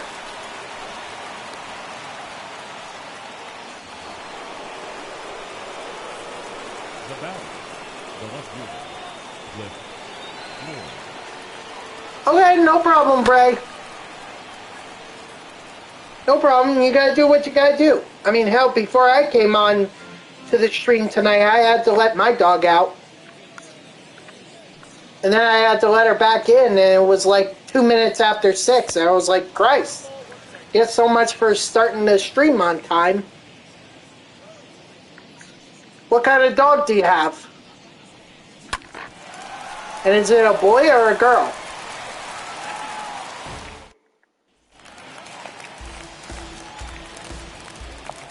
Leading off for the Rockies, the right fielder, Charlie Blackman. Nope, outside. Hey.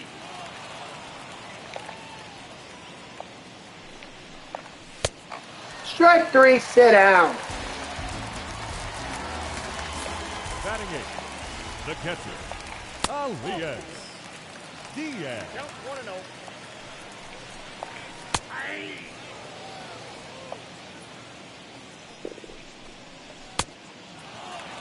Count 1 and 2. Strike 3, sit down. Keep mowing them down, Familia. Keep this up, let's go. 0-1. Freeland. No ball, 2 strikes. 1 ball, 2 strikes, count. Golden Retriever mix, and it's a boy. Oh, cool. My family has a pure Golden Retriever. We actually have 2 pure Golden Retrievers. My sister has one. She got her back in 2016, so that dog is 5 years old at this point. And our family dog, Ginger, she just turned 1 this year. We got her last year. Oh my God, she was such a cute little puppy. And she still is a puppy, but she's a lot bigger. And she's starting to get her brown fur too, or her brown fur coat. Make it more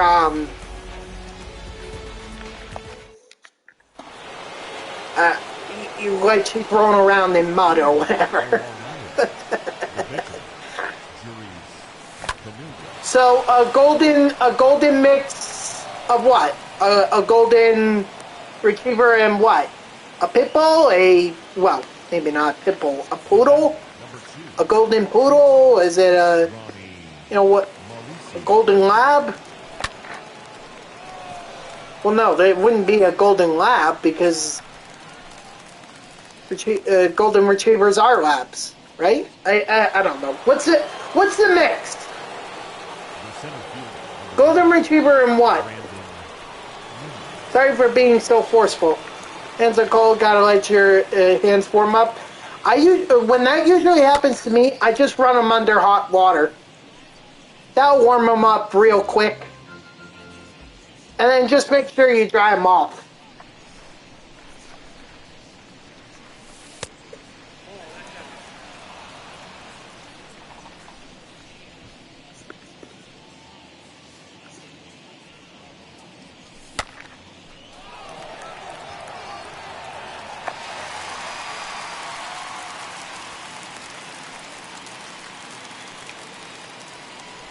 The right fielder, number 30, Michael Conforto.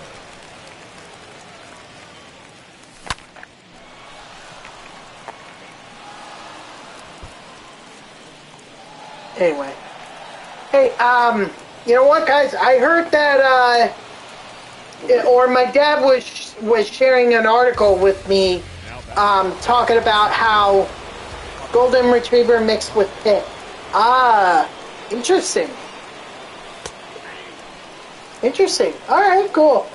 Those are 2 like the best human-loving dogs to have. Golden Retrievers are so great with humans, obviously, and then pit bulls. If they're trained, they're actually the sweetest and most lovable dogs out there. So that's actually a really good mix right there. Leading off for the Rockies. The center fielder, Jonathan Piazza. He has the black nose and the rest is golden.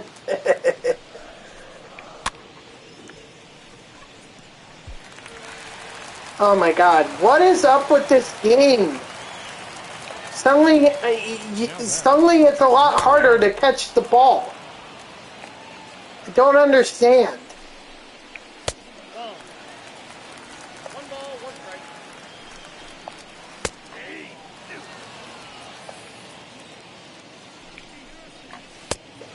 Strike 3, sit down. The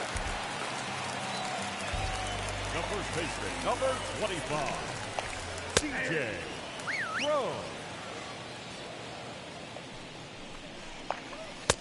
Off the plate, ball 1.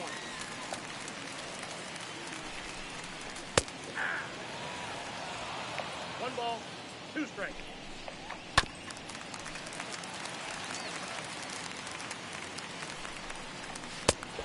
Strike 3, sit down. The batter, number 7, second baseman, Brendan. Actually, Familia might not go beyond this inning. So that's rather disappointing. I thought he would be able to go a 5th inning, but clearly that's not in the cards. He is dead tired. So we'll go with Franco. Third baseman, Brett Bailey.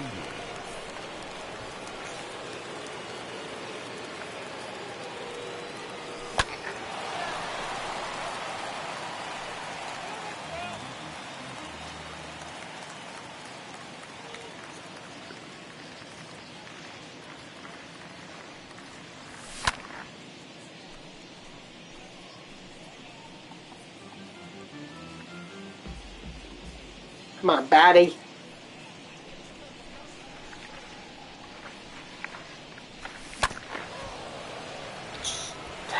I never should have swung at that.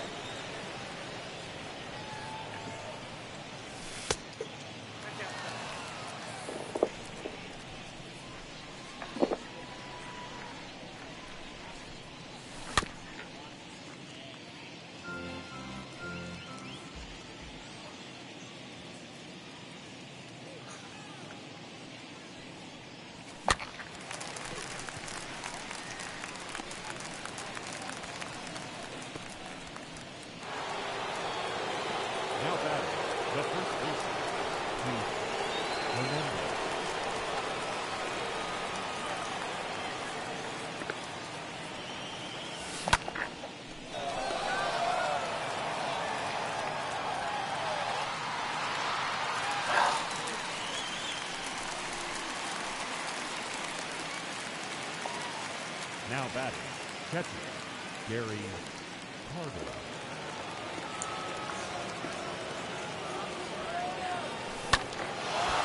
Oh, Gary.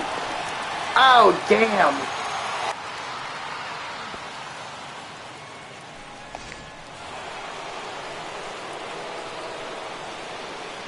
Now batting, left fielder, Cliff Moore. But how's everyone's night going so far? Good? Hope it's good. Hope you're enjoying the this Superfractoring team build that I'm trying to do here. Again, it's all Mets, purely Mets. No guys that are that don't have the Mets symbol on their cards. It's all Mets.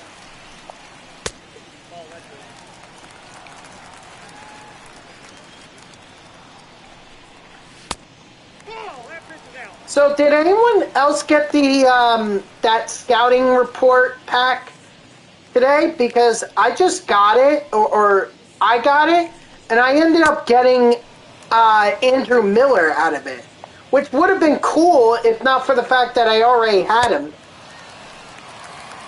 Max Meyer. The bat, number 9. Oh, so I'm not the only one. Okay. Yeah, I pulled Miller. You got Jason Kendall out of it? Okay. Alright, so it looks like they were giving,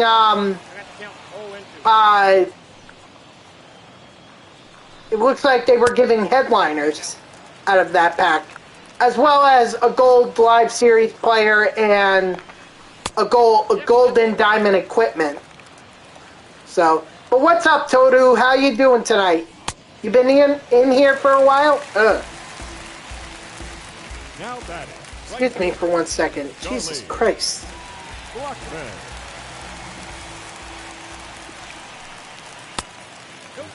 Doing good? That's good to hear, man.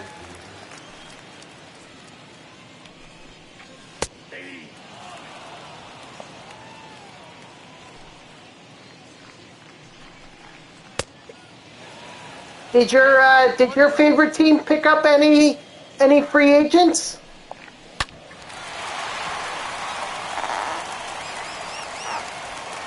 Exactly, Bray.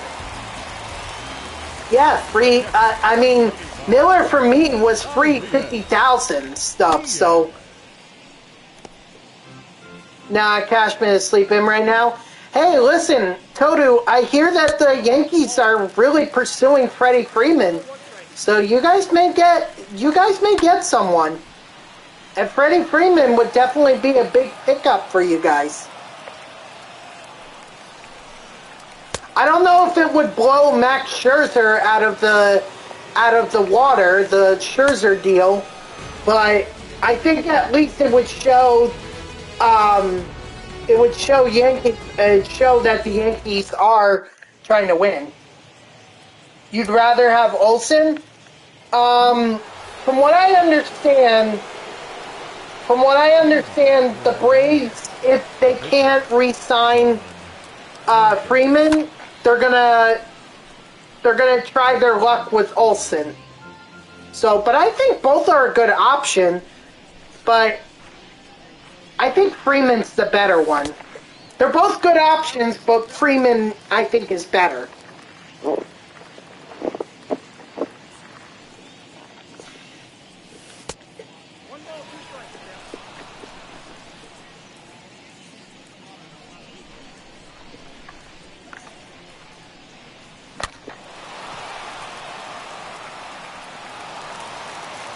Attaboy, Franco.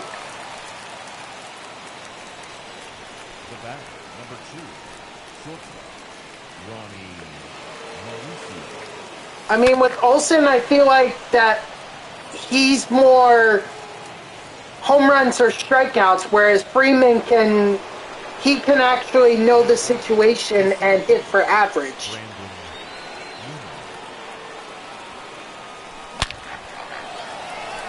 I'm really surprised that the Yankees haven't done anything to this point other than express interest in Freeman.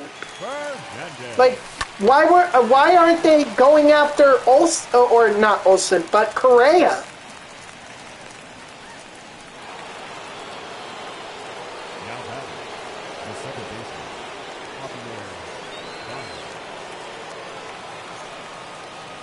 I really don't understand. I'm like,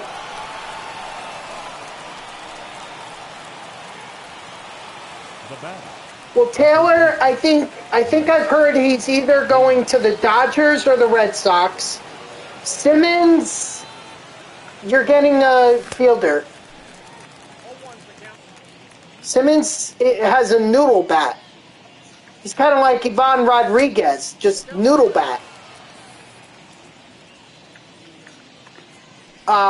And Freeman, yeah, it's got to come down to Correa and Freeman.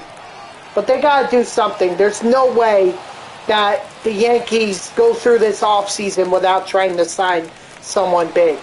If they do that, I really have to question what Cashman is doing as a GM.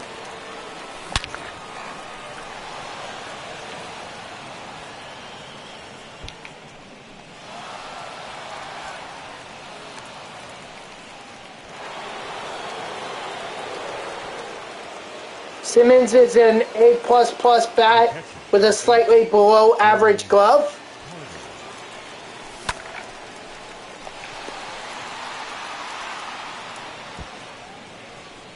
Alright, Legendarian, I guess you would know better than me, but I always thought he was a noodle bat and a good glover, or a good fielder.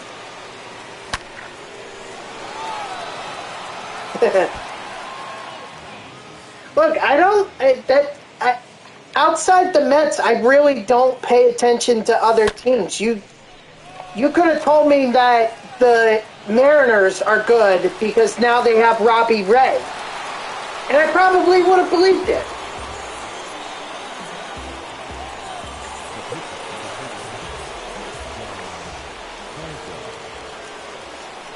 I figured. Even if you look at his attributes for his award series from the Run It Back program, it's not good.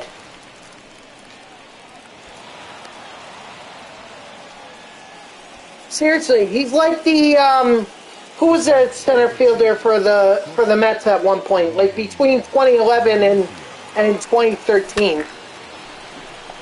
God, its name is on the tip of my tongue.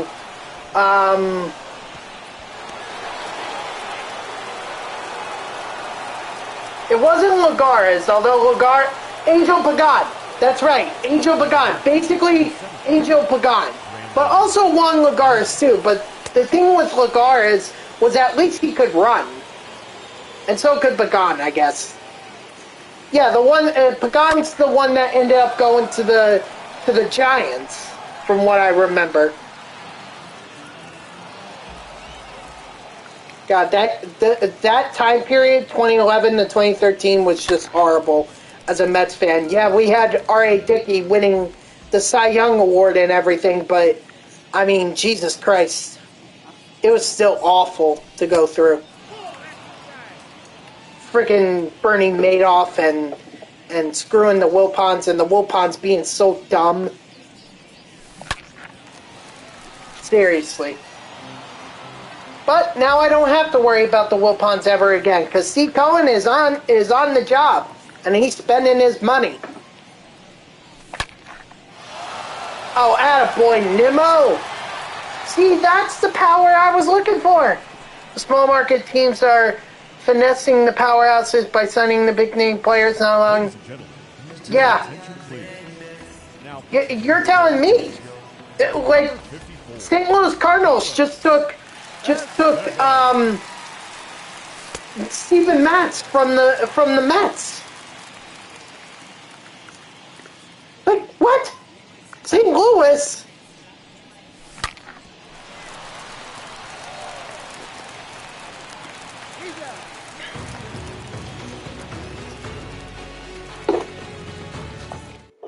But you know what, Darian? It's all good. Well, I'm not, but compared to New York City, it's not that big of a market. It's a good market, but if you're going to compare it to, say, New York or Los Angeles, there's no comparison.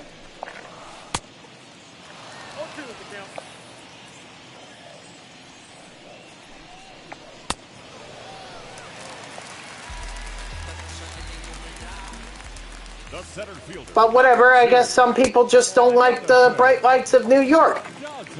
I mean, whatever. Max is still on it. Like, I'll give the Cardinals this. St. Louis is a competitive team. Not city-wise, but it's better baseball city than New York. Are you talking, like, in terms of history? Or are you talking in terms of talent right now? Or are you talking like market in general? Now batting, number 1.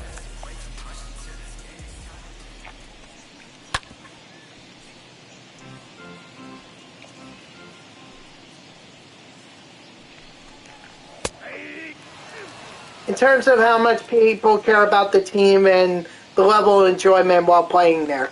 Okay. I get you.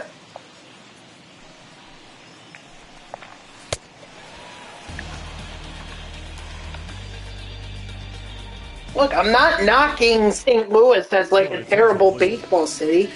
It's obviously a great franchise with a lot of history.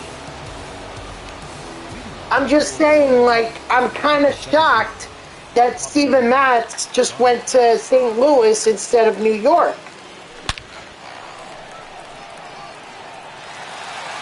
But you know what, Legendary? It's all good.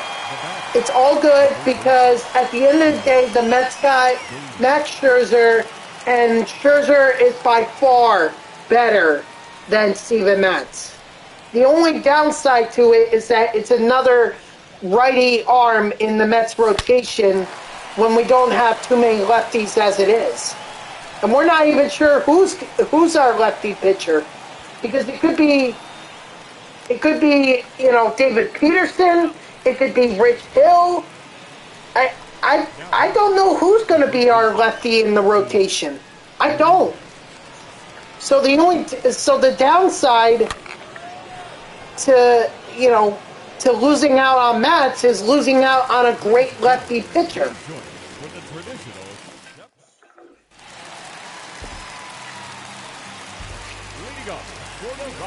Sorry guys.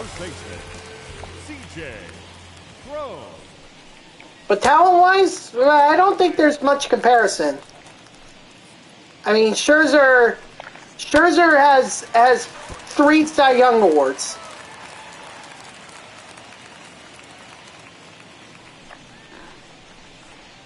Well, it's Stephen Cohen's money. He can do what he wants with it. You guys were paying Bryce Harper a lot of money and banking on the fact that he was going to be his 2015 MVP self. And he was that this year in 2021, but like how long? He's been with the team since what, 18, 19? 2019?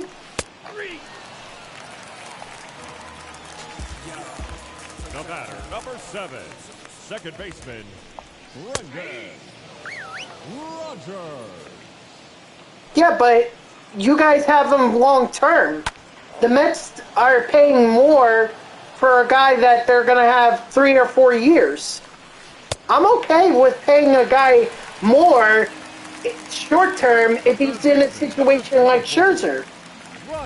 And there have been pitchers above 40 that have pitched well. Kurt Schilling, Randy Johnson. Why can't Scherzer be like that?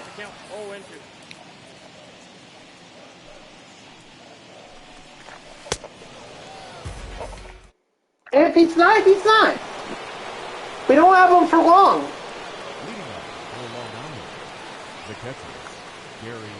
I'm willing to take that risk.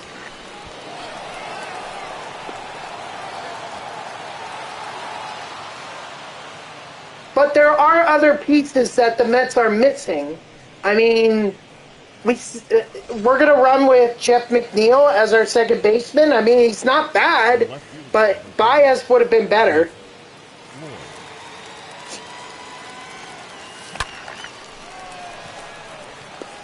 But why can't he be like Kershaw? Kershaw was never that velocity pitcher. Kershaw was always throwing breaking pitches. So why can't Scherzer adopt a style that's more like Kershaw and throw a lot of breaking pitches? Even Rich Hill does that. And Rich Hill is still kicking it in the league. Albeit he's not the most dominant guy, but he's still in the league.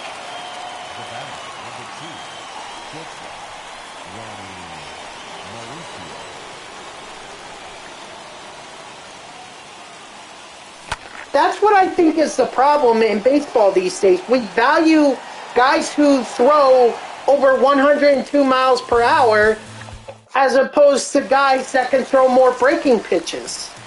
And that's a big problem in this sport because that's going to tire out a lot of guys. Number 9.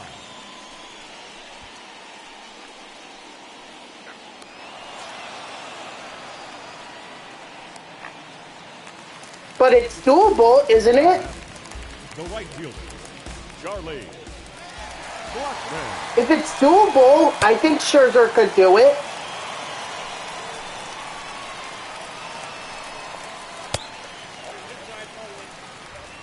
Yeah, but Scherzer's had a long career.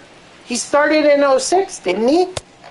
And he's kicking it 14 years later.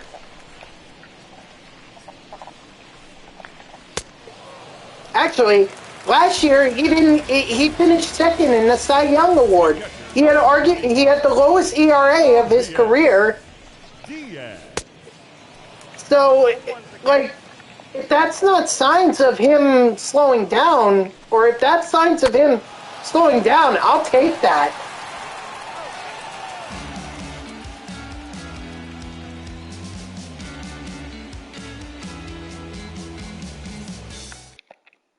Okay.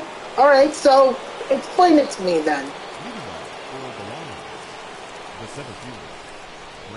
Okay.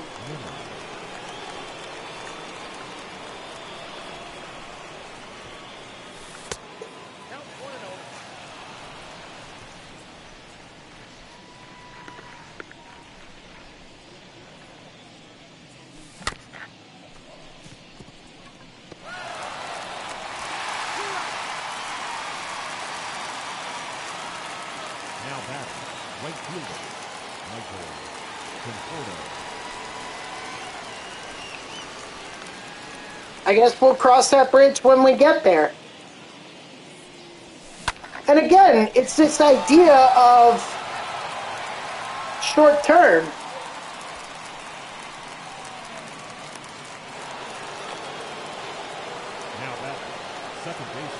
You know, yeah, it's not a one-year deal like you're talking about, but it's not like we're hanging on to him for 5 or 6 years. 3 or 4 years, and then we can let him go. Now batter, third baseman. It's not that long. But Steve Cohen is not exactly afraid to spend money. He's already shown that not only this offseason, but the past offseason. Okay.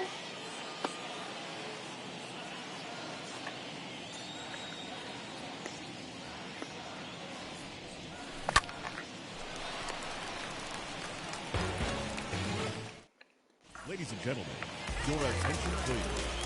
Pinch hitting for the Rockies. Number 15. Drive ball. I'm saying that I'm okay with it happening as long as it's not long term. Like if the Mets had signed Lindor to like a 12-year contract, that's where I would have a problem.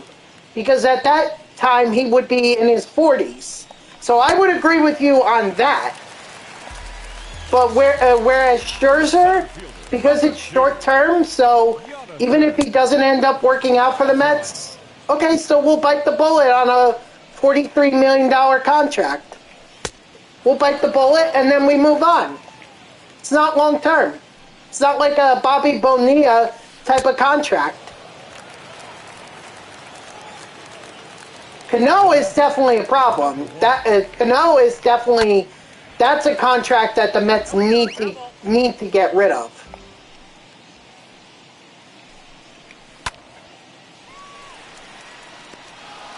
But the unfortunate part is that no one's going to take that contract off of the Mets' hands. So the Mets have to bite the bullet on that. Because no one's going to want someone like Cano. Not unless he somehow returns to his former glory.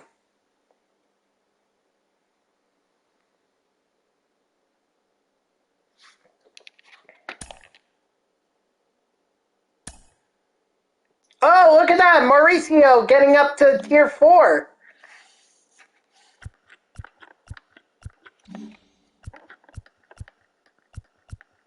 So, Legendary, and here's the thing, though. I think you're assuming that Steve Cohen's income is only coming from the Mets.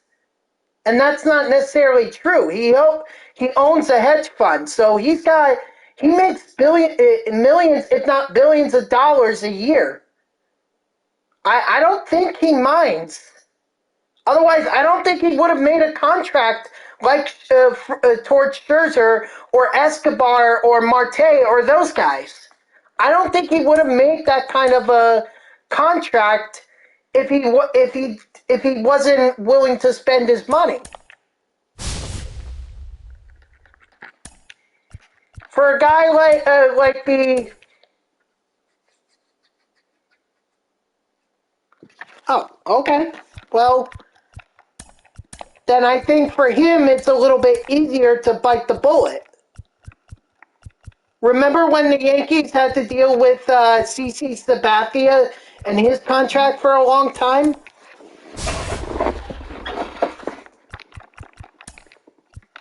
Three years doesn't seem all that bad to me for...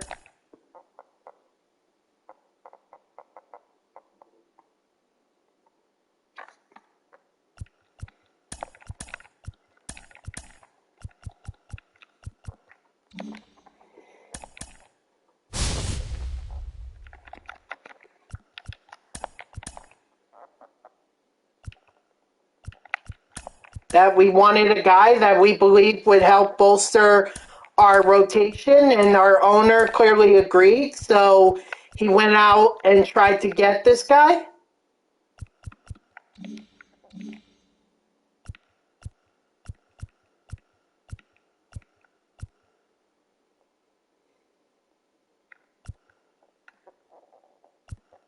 Where am I at with Familia?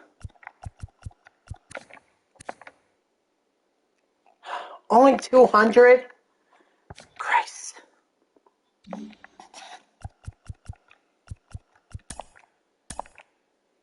Alright, I think I'm gonna play one more game and then that'll be it.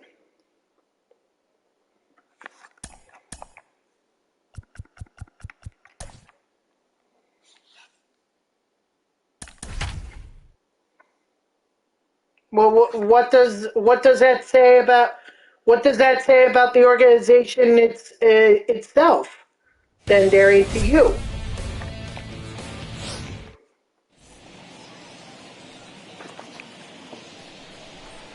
Hello, Ashton the Goat. I appreciate you being here. Thank you so much for giving me that follow. How you doing tonight?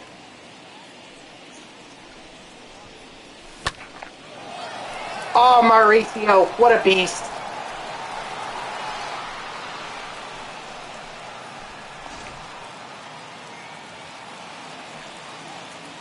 Batting second, the center fielder, number 9, Brandon.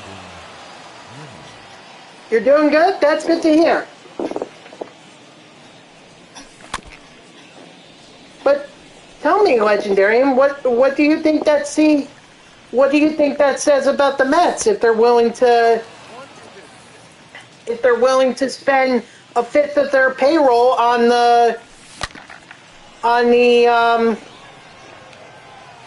one guy? Yes, Ashton, I am a Mets fan. You're a Braves fan. Oh, I know another Braves fan. His name is AJ, but frick, what's his Switch name on here? He's another Braves fan. I used to play him earlier in the year, and we would actually have some pretty good. You guys doing okay holding on to Freddie Freeman? Because I'm like kind of shocked that wasn't even a thing. The Mets are the Mets, unfortunately. And hold on.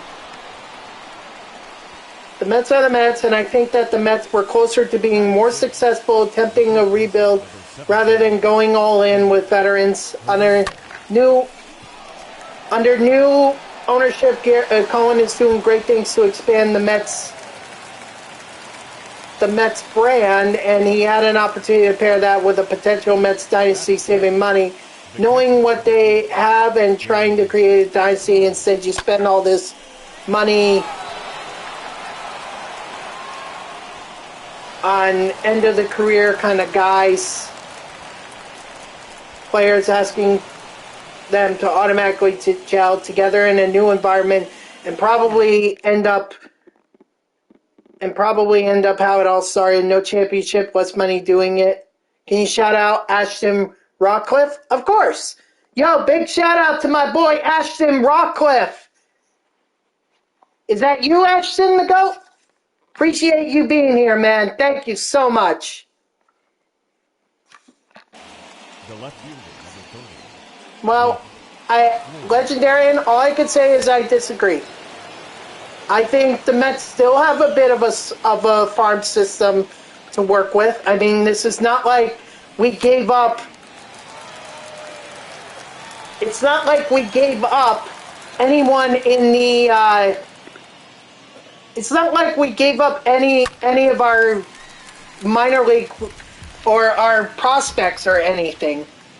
We didn't sell out our future. We're just trying to play veteran players to give it another go. Meanwhile, matching up with guys like Jacob DeGrom and Pete Alonso, who are in the prime of their careers, and try to lead these guys to a championship.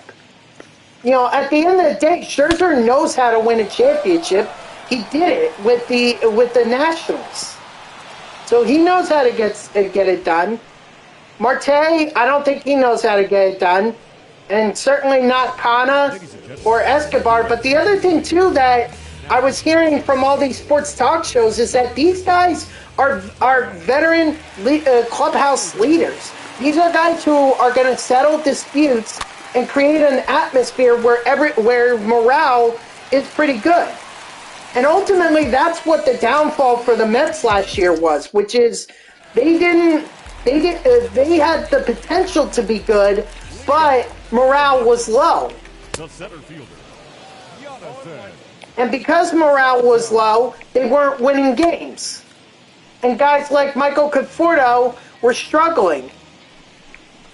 So honestly, no, I don't agree. I don't I think the Mets made the right decision letting Conforto go. He was great for 2015 and for the Mets as a whole, but I think he just struggled last year, and Cohen said, that's a problem, we can't have it. Syndergaard, I mean, we made him an offer. We made him a qualifying offer, but he wanted more money. That's why he went to LA. But at the end of the day, the Mets, because it was a qualifying offer, the Mets are going to get a draft pick out of it from the Angels.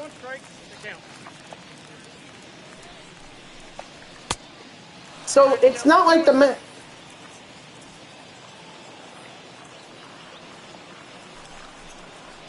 Okay.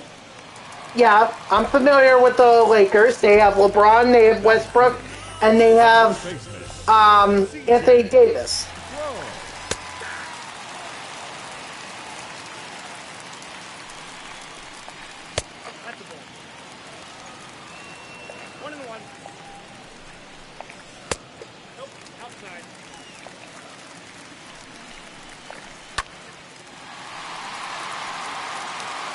Oh boy.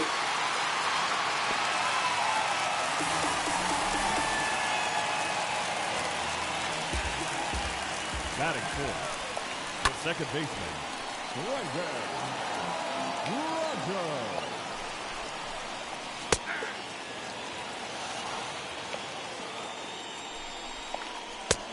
Strike three, sit down.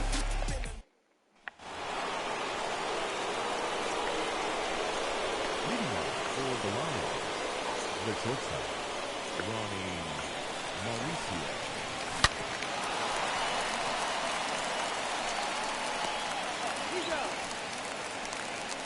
I mean, when I look at the Lakers, what they have right now, look, you could have easily just said the Brooklyn Nets, because I'm actually a Nets fan. So I get what you're trying to say there, but when you think of how much veteran presence is on the team and directly associated the costs by default that comes with that, they are currently a 500. They are currently, with the veteran presence and high payroll, in my eyes, it wasn't the right move for the Lakers, and I just see the Mets panning out similar, unfortunately. And I don't mean that by saying they will be a 500 team. I just mean that at the most basic level, when you're spending the amount of money on a payroll, anything less than a title is considered a letdown. Well, that's what Steve Cohen is going for, a title. And look, Legendarian, at the end of the day, the Mets have to try. Okay? I look at it from this. Okay, 2015, not the greatest season as a general. In general, 2015 was not a great season for the Mets. I mean, they were absolutely horrendous offensively. They got good because they made moves at the trade deadline that helped propel them to the World Series. Mainly that Yoenis Cespedes. Okay, sure. Go ahead and ask me. The way I see it, you need a mixed bag. And I think that's what the Mets have right now. Guys who are in the prime of their careers, guys who are going to be veterans, and guys who are... and Max Scherzer.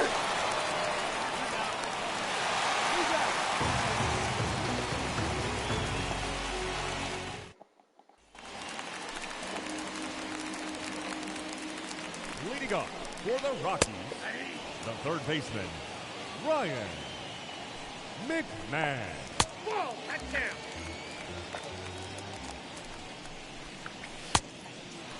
One ball, two strikes. Oh, by the way, guys, go check out my boy Darian here. I know I'm having a debate over how to, the proper way. Well, not the proper way, but managing a payroll and team for a team and everything.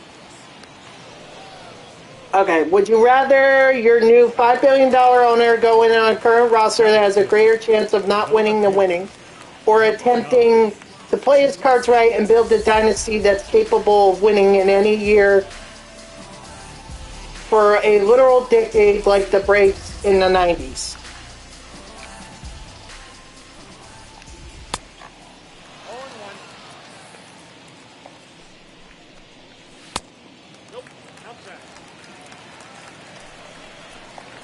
I want whatever's going to get me a World Series. I don't care how it's done. Just get it done. If it doesn't mean that we can have that we're going to struggle for decades, Darian, listen, you're talking to a Mets fan. For almost 10 years, I never saw this team make the playoffs. I've only seen the Mets come close to a World Series twice in my lifetime. I can't count 2000 because I wasn't even watching baseball then. So I'll watch. I'll be in favor of whatever helps win the team win a World Series, because the Mets only have 2. So I would very much like to see a team that can win a World Series first. Then we can talk about trying to make a dynasty out of it. The Mets are not looking to become the New York Yankees here. They're looking to win a World Series. And that's what I'm in favor of.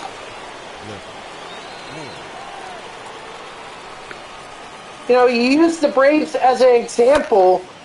The problem with the Braves is that they only won 1 World Series in that span throughout the 90s. So they're division leaders, but yet they only win 1 World Series? Don't you think that would make the fan base long for more? Like there could have been more and maybe that team wasn't good enough?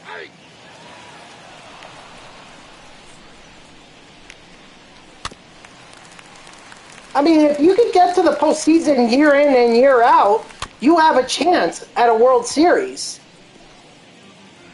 But a chance isn't what people are going to remember. People are going to remember whether or not you win the World Series. The pitcher.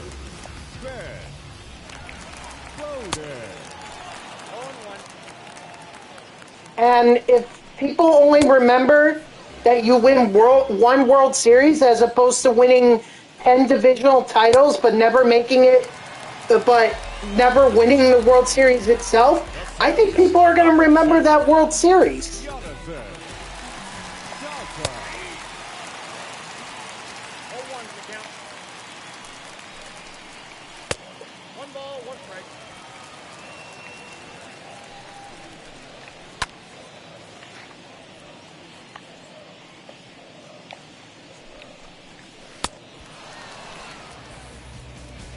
Maybe I'm not understanding your point here. Maybe I'm just missing it here. So let the pitcher.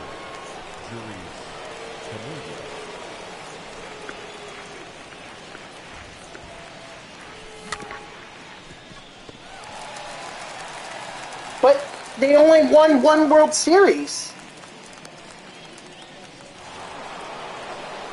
If you're telling me that Braves team was a dynasty, how come they only have one World Series?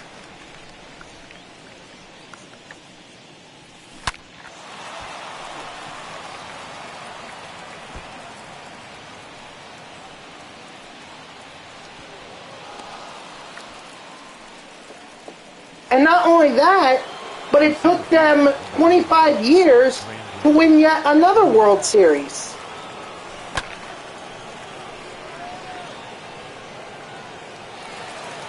I mean, if that's what a dynasty leads, give me the World Series and I'll be happy. Again, Darian, I've never seen a Mets World Series.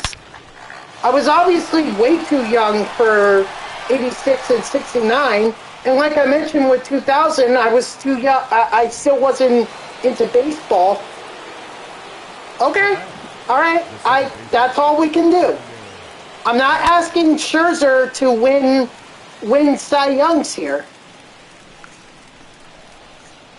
I'm just asking Scherzer to win enough to help the Mets win enough games so that they can make the postseason.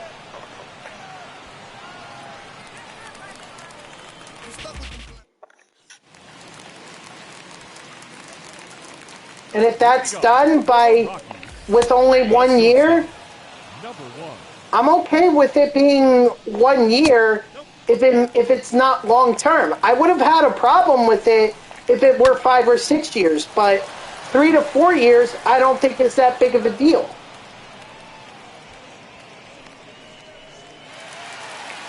Number 25, DeGrom. So I'm okay with this Scherzer deal. I'm excited about it.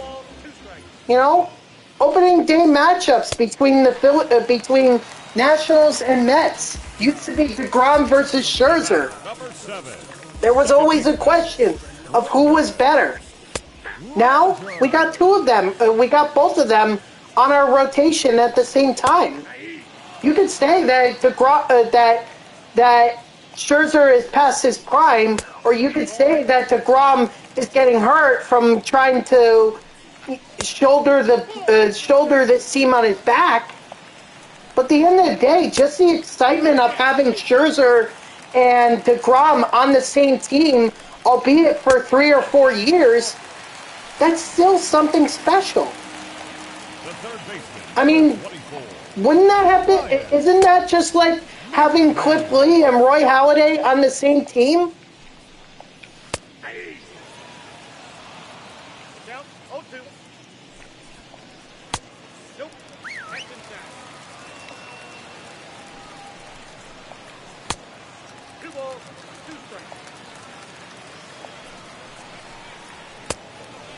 Strike 3, sit down. Your attention, please. Maybe I'm just missing what your point is. I mean, I'm sorry, Darian. I'm trying my best to understand here, but I'm also trying to...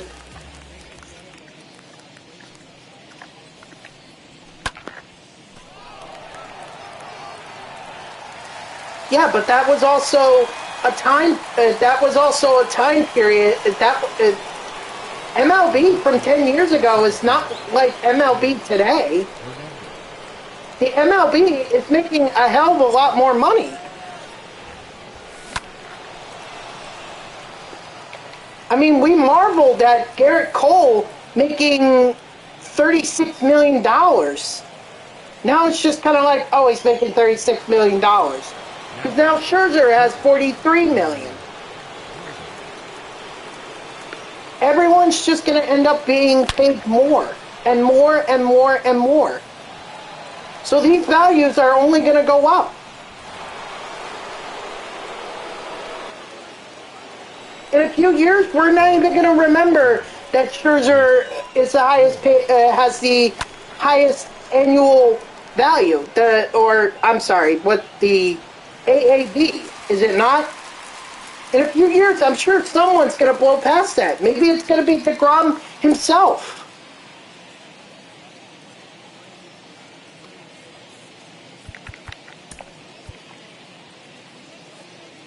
Your attention, please. Now coming into pinch hit. Or maybe it'll be someone different. I don't know. But I can tell you that this Scherzer deal is going to be the bar for now until someone else comes along and says, I want more than Scherzer.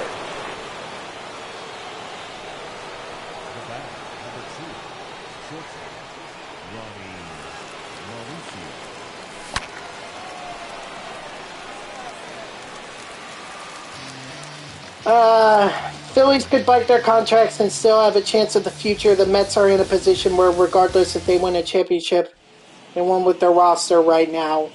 They will be an embarrassment at franchise.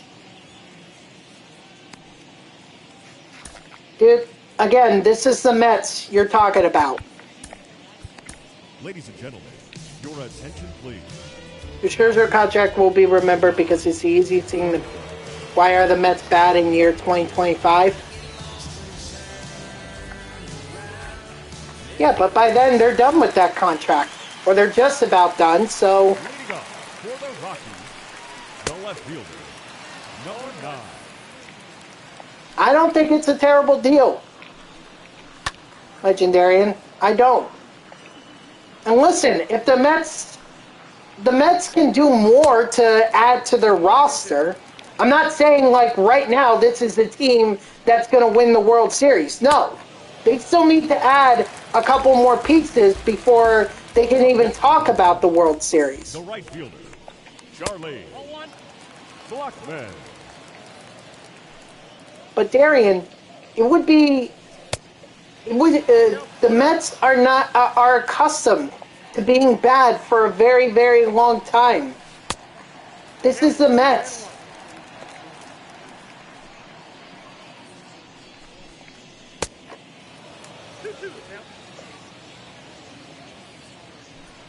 I mean, this is a team that gave away Scott Kazmir at one point for literally nothing.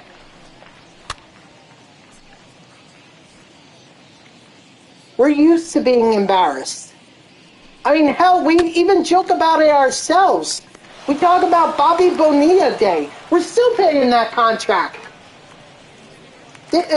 Darian, you can't...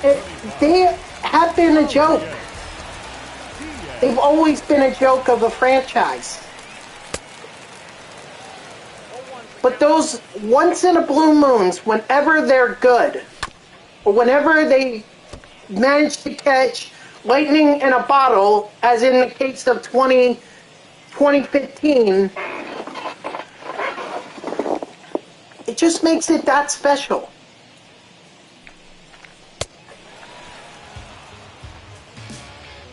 Cohen makes more money outside the Mets than he does from the Mets. He's a billionaire, a smart man. A championship doesn't income. The Mets are an investment, and that's already guaranteed profit with the city of New York. He doesn't have to dump money in the team because the chances are it would ultimately end up costing him more than he makes from the team. Okay. Did you ever consider the fact that Steve Cohen is a fan? Steve Cohen has been a Mets fan for a long time. They've been promoting that. They kept saying Steve Cohen is such a fan of the Mets. He's going to come in here and he's going to spend the money because he wants his team to win a championship. He's just a fan, like I am. He's just got way more money than I do. And I mean like way more. He's made more money in a single year than I ever hoped to make in a lifetime. But Steve Cohen doesn't view the Mets as an investment. He views it as his favorite team and he wants to lead them to a championship.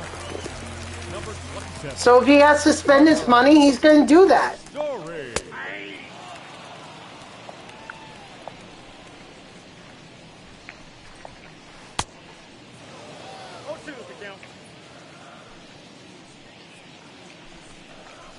He isn't afraid to do that, Darian. He's already done that last year, and he's done it this year. I'm sorry, he did it last offseason with Lindor, and he's done it this offseason. So he's not afraid to spend money. He's willing to lose money off his bets, then hats off to him, but regardless...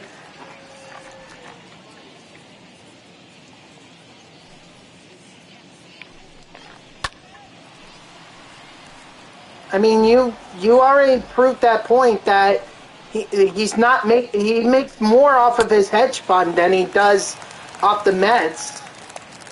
How is this an investment for him? Number 1.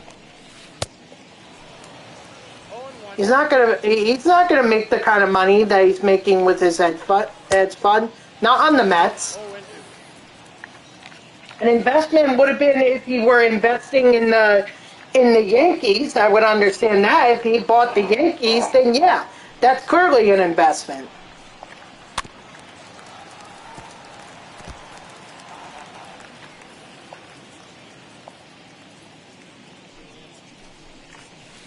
Okay, but you gotta know how Coke tastes. You can't just take over a business and be like, all right, I'm gonna run things my way if you don't know anything about it. Steve Cohen's not an idiot. Your attention, please. If you're, yes, you can make money off of Coke, but but at that point the product suffers because if you don't know anything about Coke, if you don't know like how it's supposed to taste and everything, and Lord knows there's only a few members of Coca-Cola that actually know what the recipe for Coke is.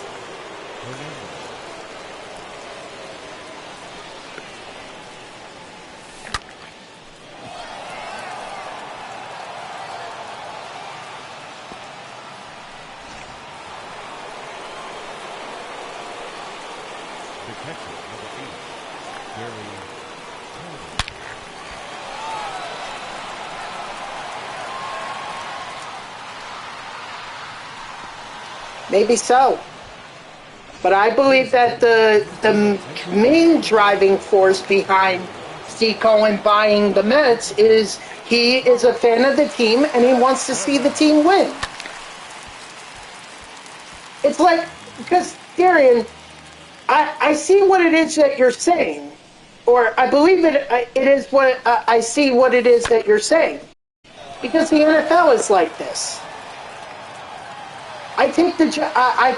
I'm a big Jets fan, so I'm constantly criticizing the Johnsons because in their eyes they don't see the Jets as a team that they want to build into a championship contender.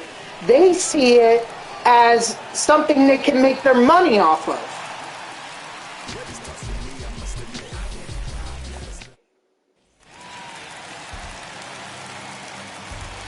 Leading up for the Rockies, the first baseman, C.J.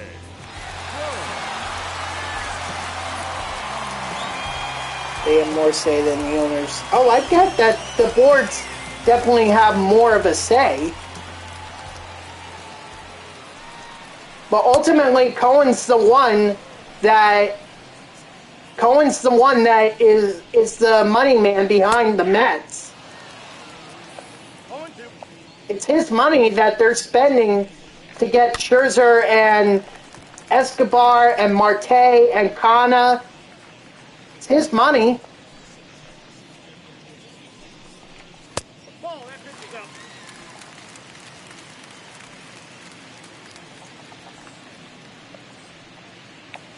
But see, isn't that the problem then? Isn't that the problem with sports? Is that it's more about trying to make money than it is about winning championships? It should have been you win championships, then you can make profit. If you are a terrible team, like the New York Jets are, you should not be making a profit. But there is no incentivization for the Jets and for the Johnsons to sell the Jets because they're making money regardless of the fact that the Jets are good or not. That's the problem. I don't see that with Cohen. I see it as someone who is truly invested in the Mets, wants to see this team do well, and yeah, I'm sure he's not going to make as much money as he probably thought he was, but at the end of the day, I think he wants to see a championship more than anything.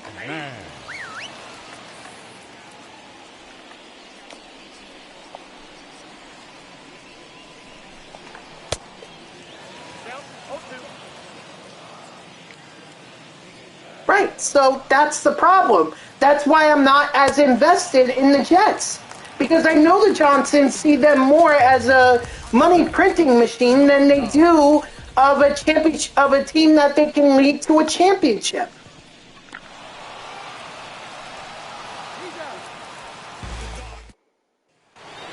But I am invested in the Mets because I believe that Steve Cohen is a guy who is a fan of the team, wants to see this team do well, and is willing to put in the money for it. Is he going to make is he going to make a profit off of his investment early on? No. No, he's not. And I'm sure he was told that. But I think he said, to hell with that, I want to see this team win a championship.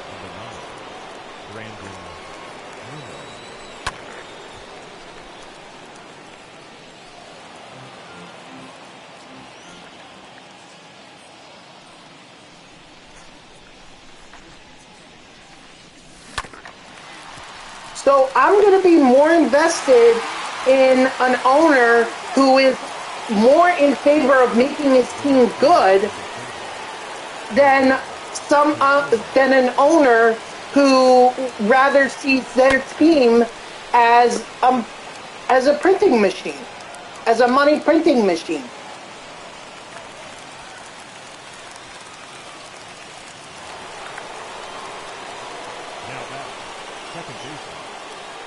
And for the example that you used with the Los Angeles Lakers, does it matter at this point? LeBron James and Anthony Davis have already won their NBA ring.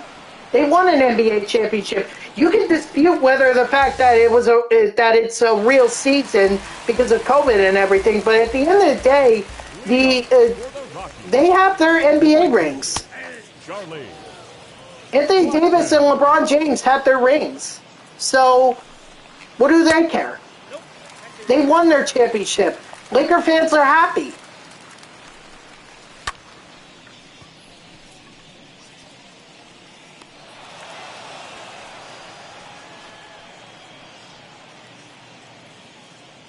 You have to have a mixed bag in terms of players, Darian. You can certainly win a championship with those guys that you build up from the minor leagues and everything. You can do that. I mean, just look at the rotation for the Mets in 2015. DeGrom, Harvey, Syndergaard, Matz. Bartolo was the only one who didn't come up through the ranks like Harvey, like those other guys did. And yet they won or they made it to the World Series. Not to mention Conforto was also part of that. But you also had to have that superstar in Yoenis Cespedes to get you there.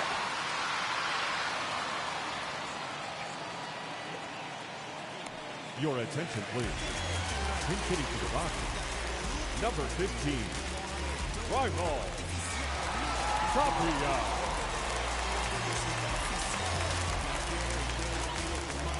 All right. Okay. Well, that is your prediction, and all I can say is that I respectfully disagree. I can't see the future, so I guess all we can really do is just watch and see how the Mets do. If they're terrible, they're terrible. But I can at least appreciate the fact that Steve Cohen is trying.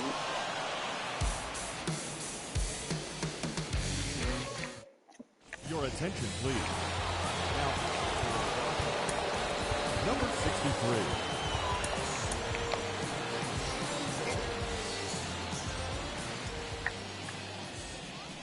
I'm not saying you're wrong, but I'm saying I just disagree. And I like to be a little more optimistic. Am I saying that the Mets are going to... Like I said, I don't believe the Mets are going to win the World Series this year. Okay? Just because they got Scherzer, that doesn't mean jack.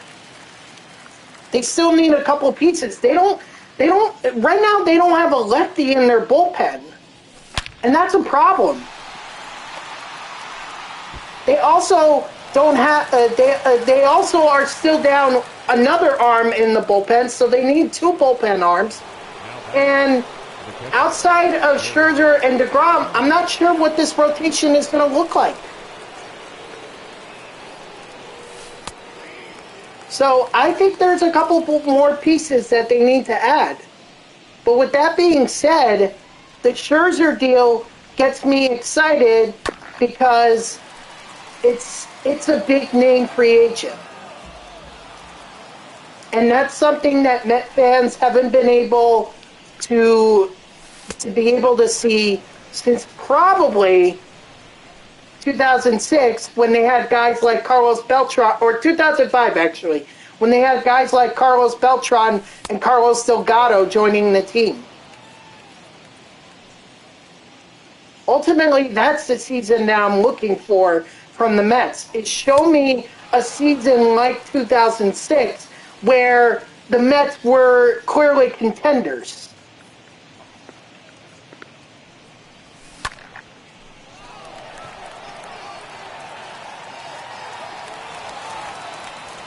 And right now, the Mets are not there yet. I don't know who else they could get to possibly get them there, but I think Scherzer is a good start, regardless of how much money he makes.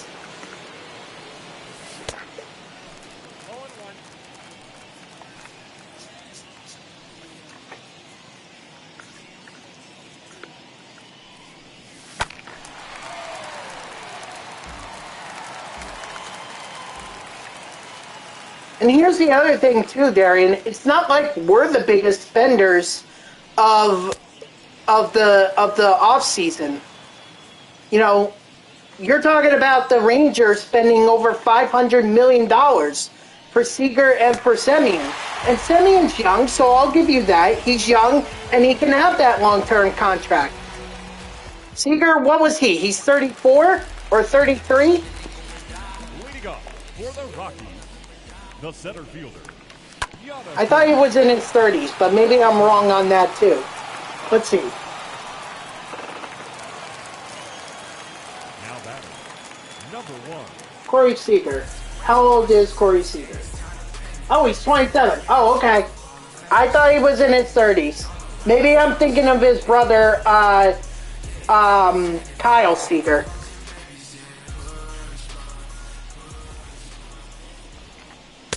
Off the plate, ball 1.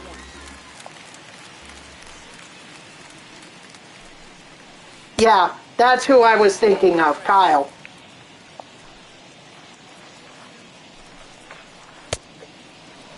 One ball, 2 strikes.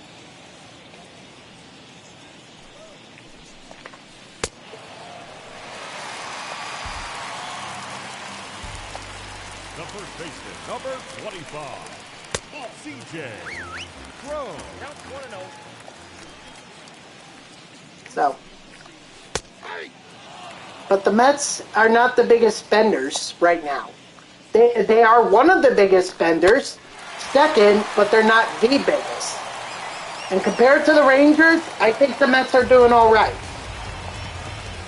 If the Mets had spent over $500 million for guys like Scherzer or Escobar or Marte, or actually for all 4 of those guys, I would have said they were absolutely nuts.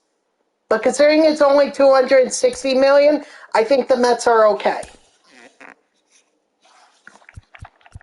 But that's just what I think. So, all right, guys, I'm going to end off this stream by opening up those packs that I just got. So, let's go ahead and take a look at them. First up, the gold pack, obviously getting the gold card.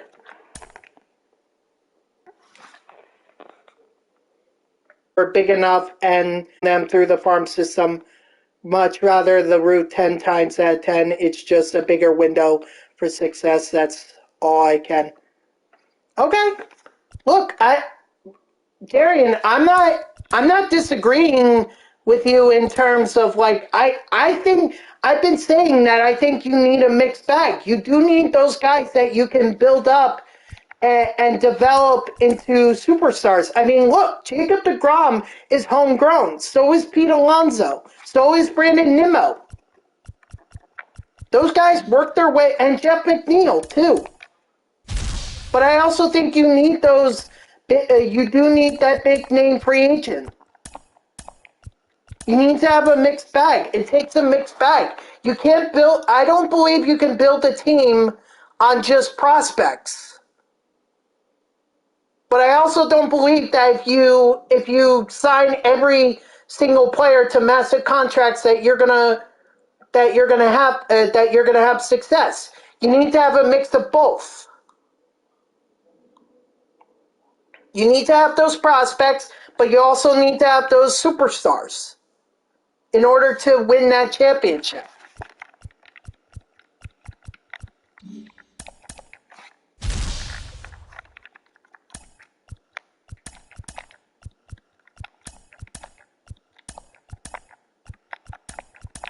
So I don't disagree with you on that part. I'm just saying that I don't think the Scherzer signing puts into jeopardy the Mets' future.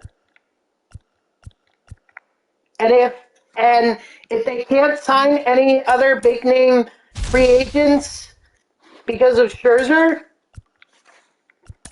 well then I guess we're going to have to work with what we've got.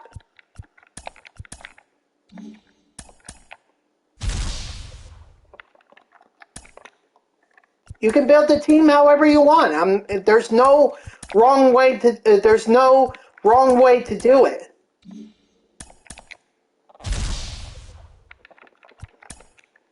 But I believe that a true championship team is a mix of both prospects that you build up yourself and superstars that you sign in free agency.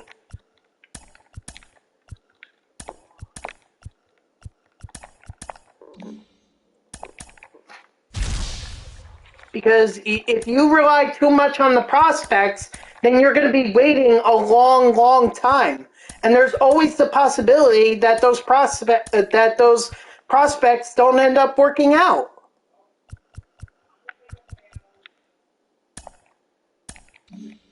So, you take that chance.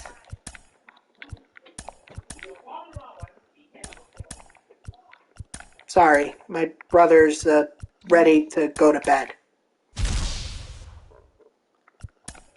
You can't rely on prospects completely on prospects, because if you do that, then it takes too long. And again, the possibility it might not work out. But if you do that, but if you try to sign the roster, if you try to buy a championship, you're going to have a lot of egos. And I mean a lot of egos. You need a mixed match of both. Guys that are gonna be humble when they come up, but and then guys that you're signing to a big name contract, or not humble, but guys that you bring up from your minor leagues, and then guys that you sign. You need a mixed bag. And I think that's what the Mets are trying to do. And I have faith in it.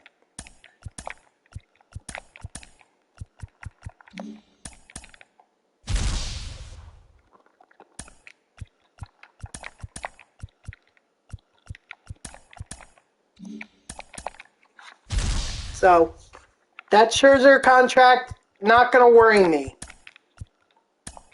And if somebody wants to clip this, just so that years down the road, if the Mets still don't have a championship and Scherzer ends up sucking, someone can, and I start criticizing him, then someone can come in here and be like, here's this clip of when you were saying that Scherzer, that you weren't worried about Scherzer.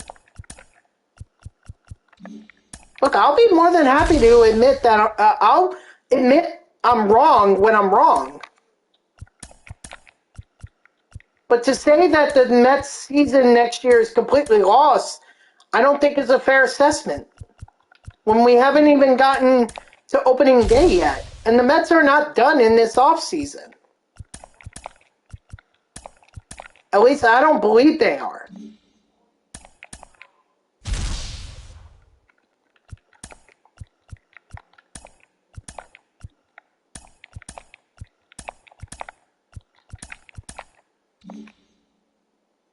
All right, kitchen sink 1. We could get Adam Dunn or Harold Baines or even Rob Dibble.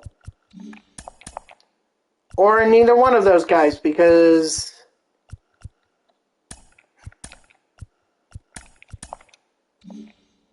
and then this I really don't care about. Yeah, just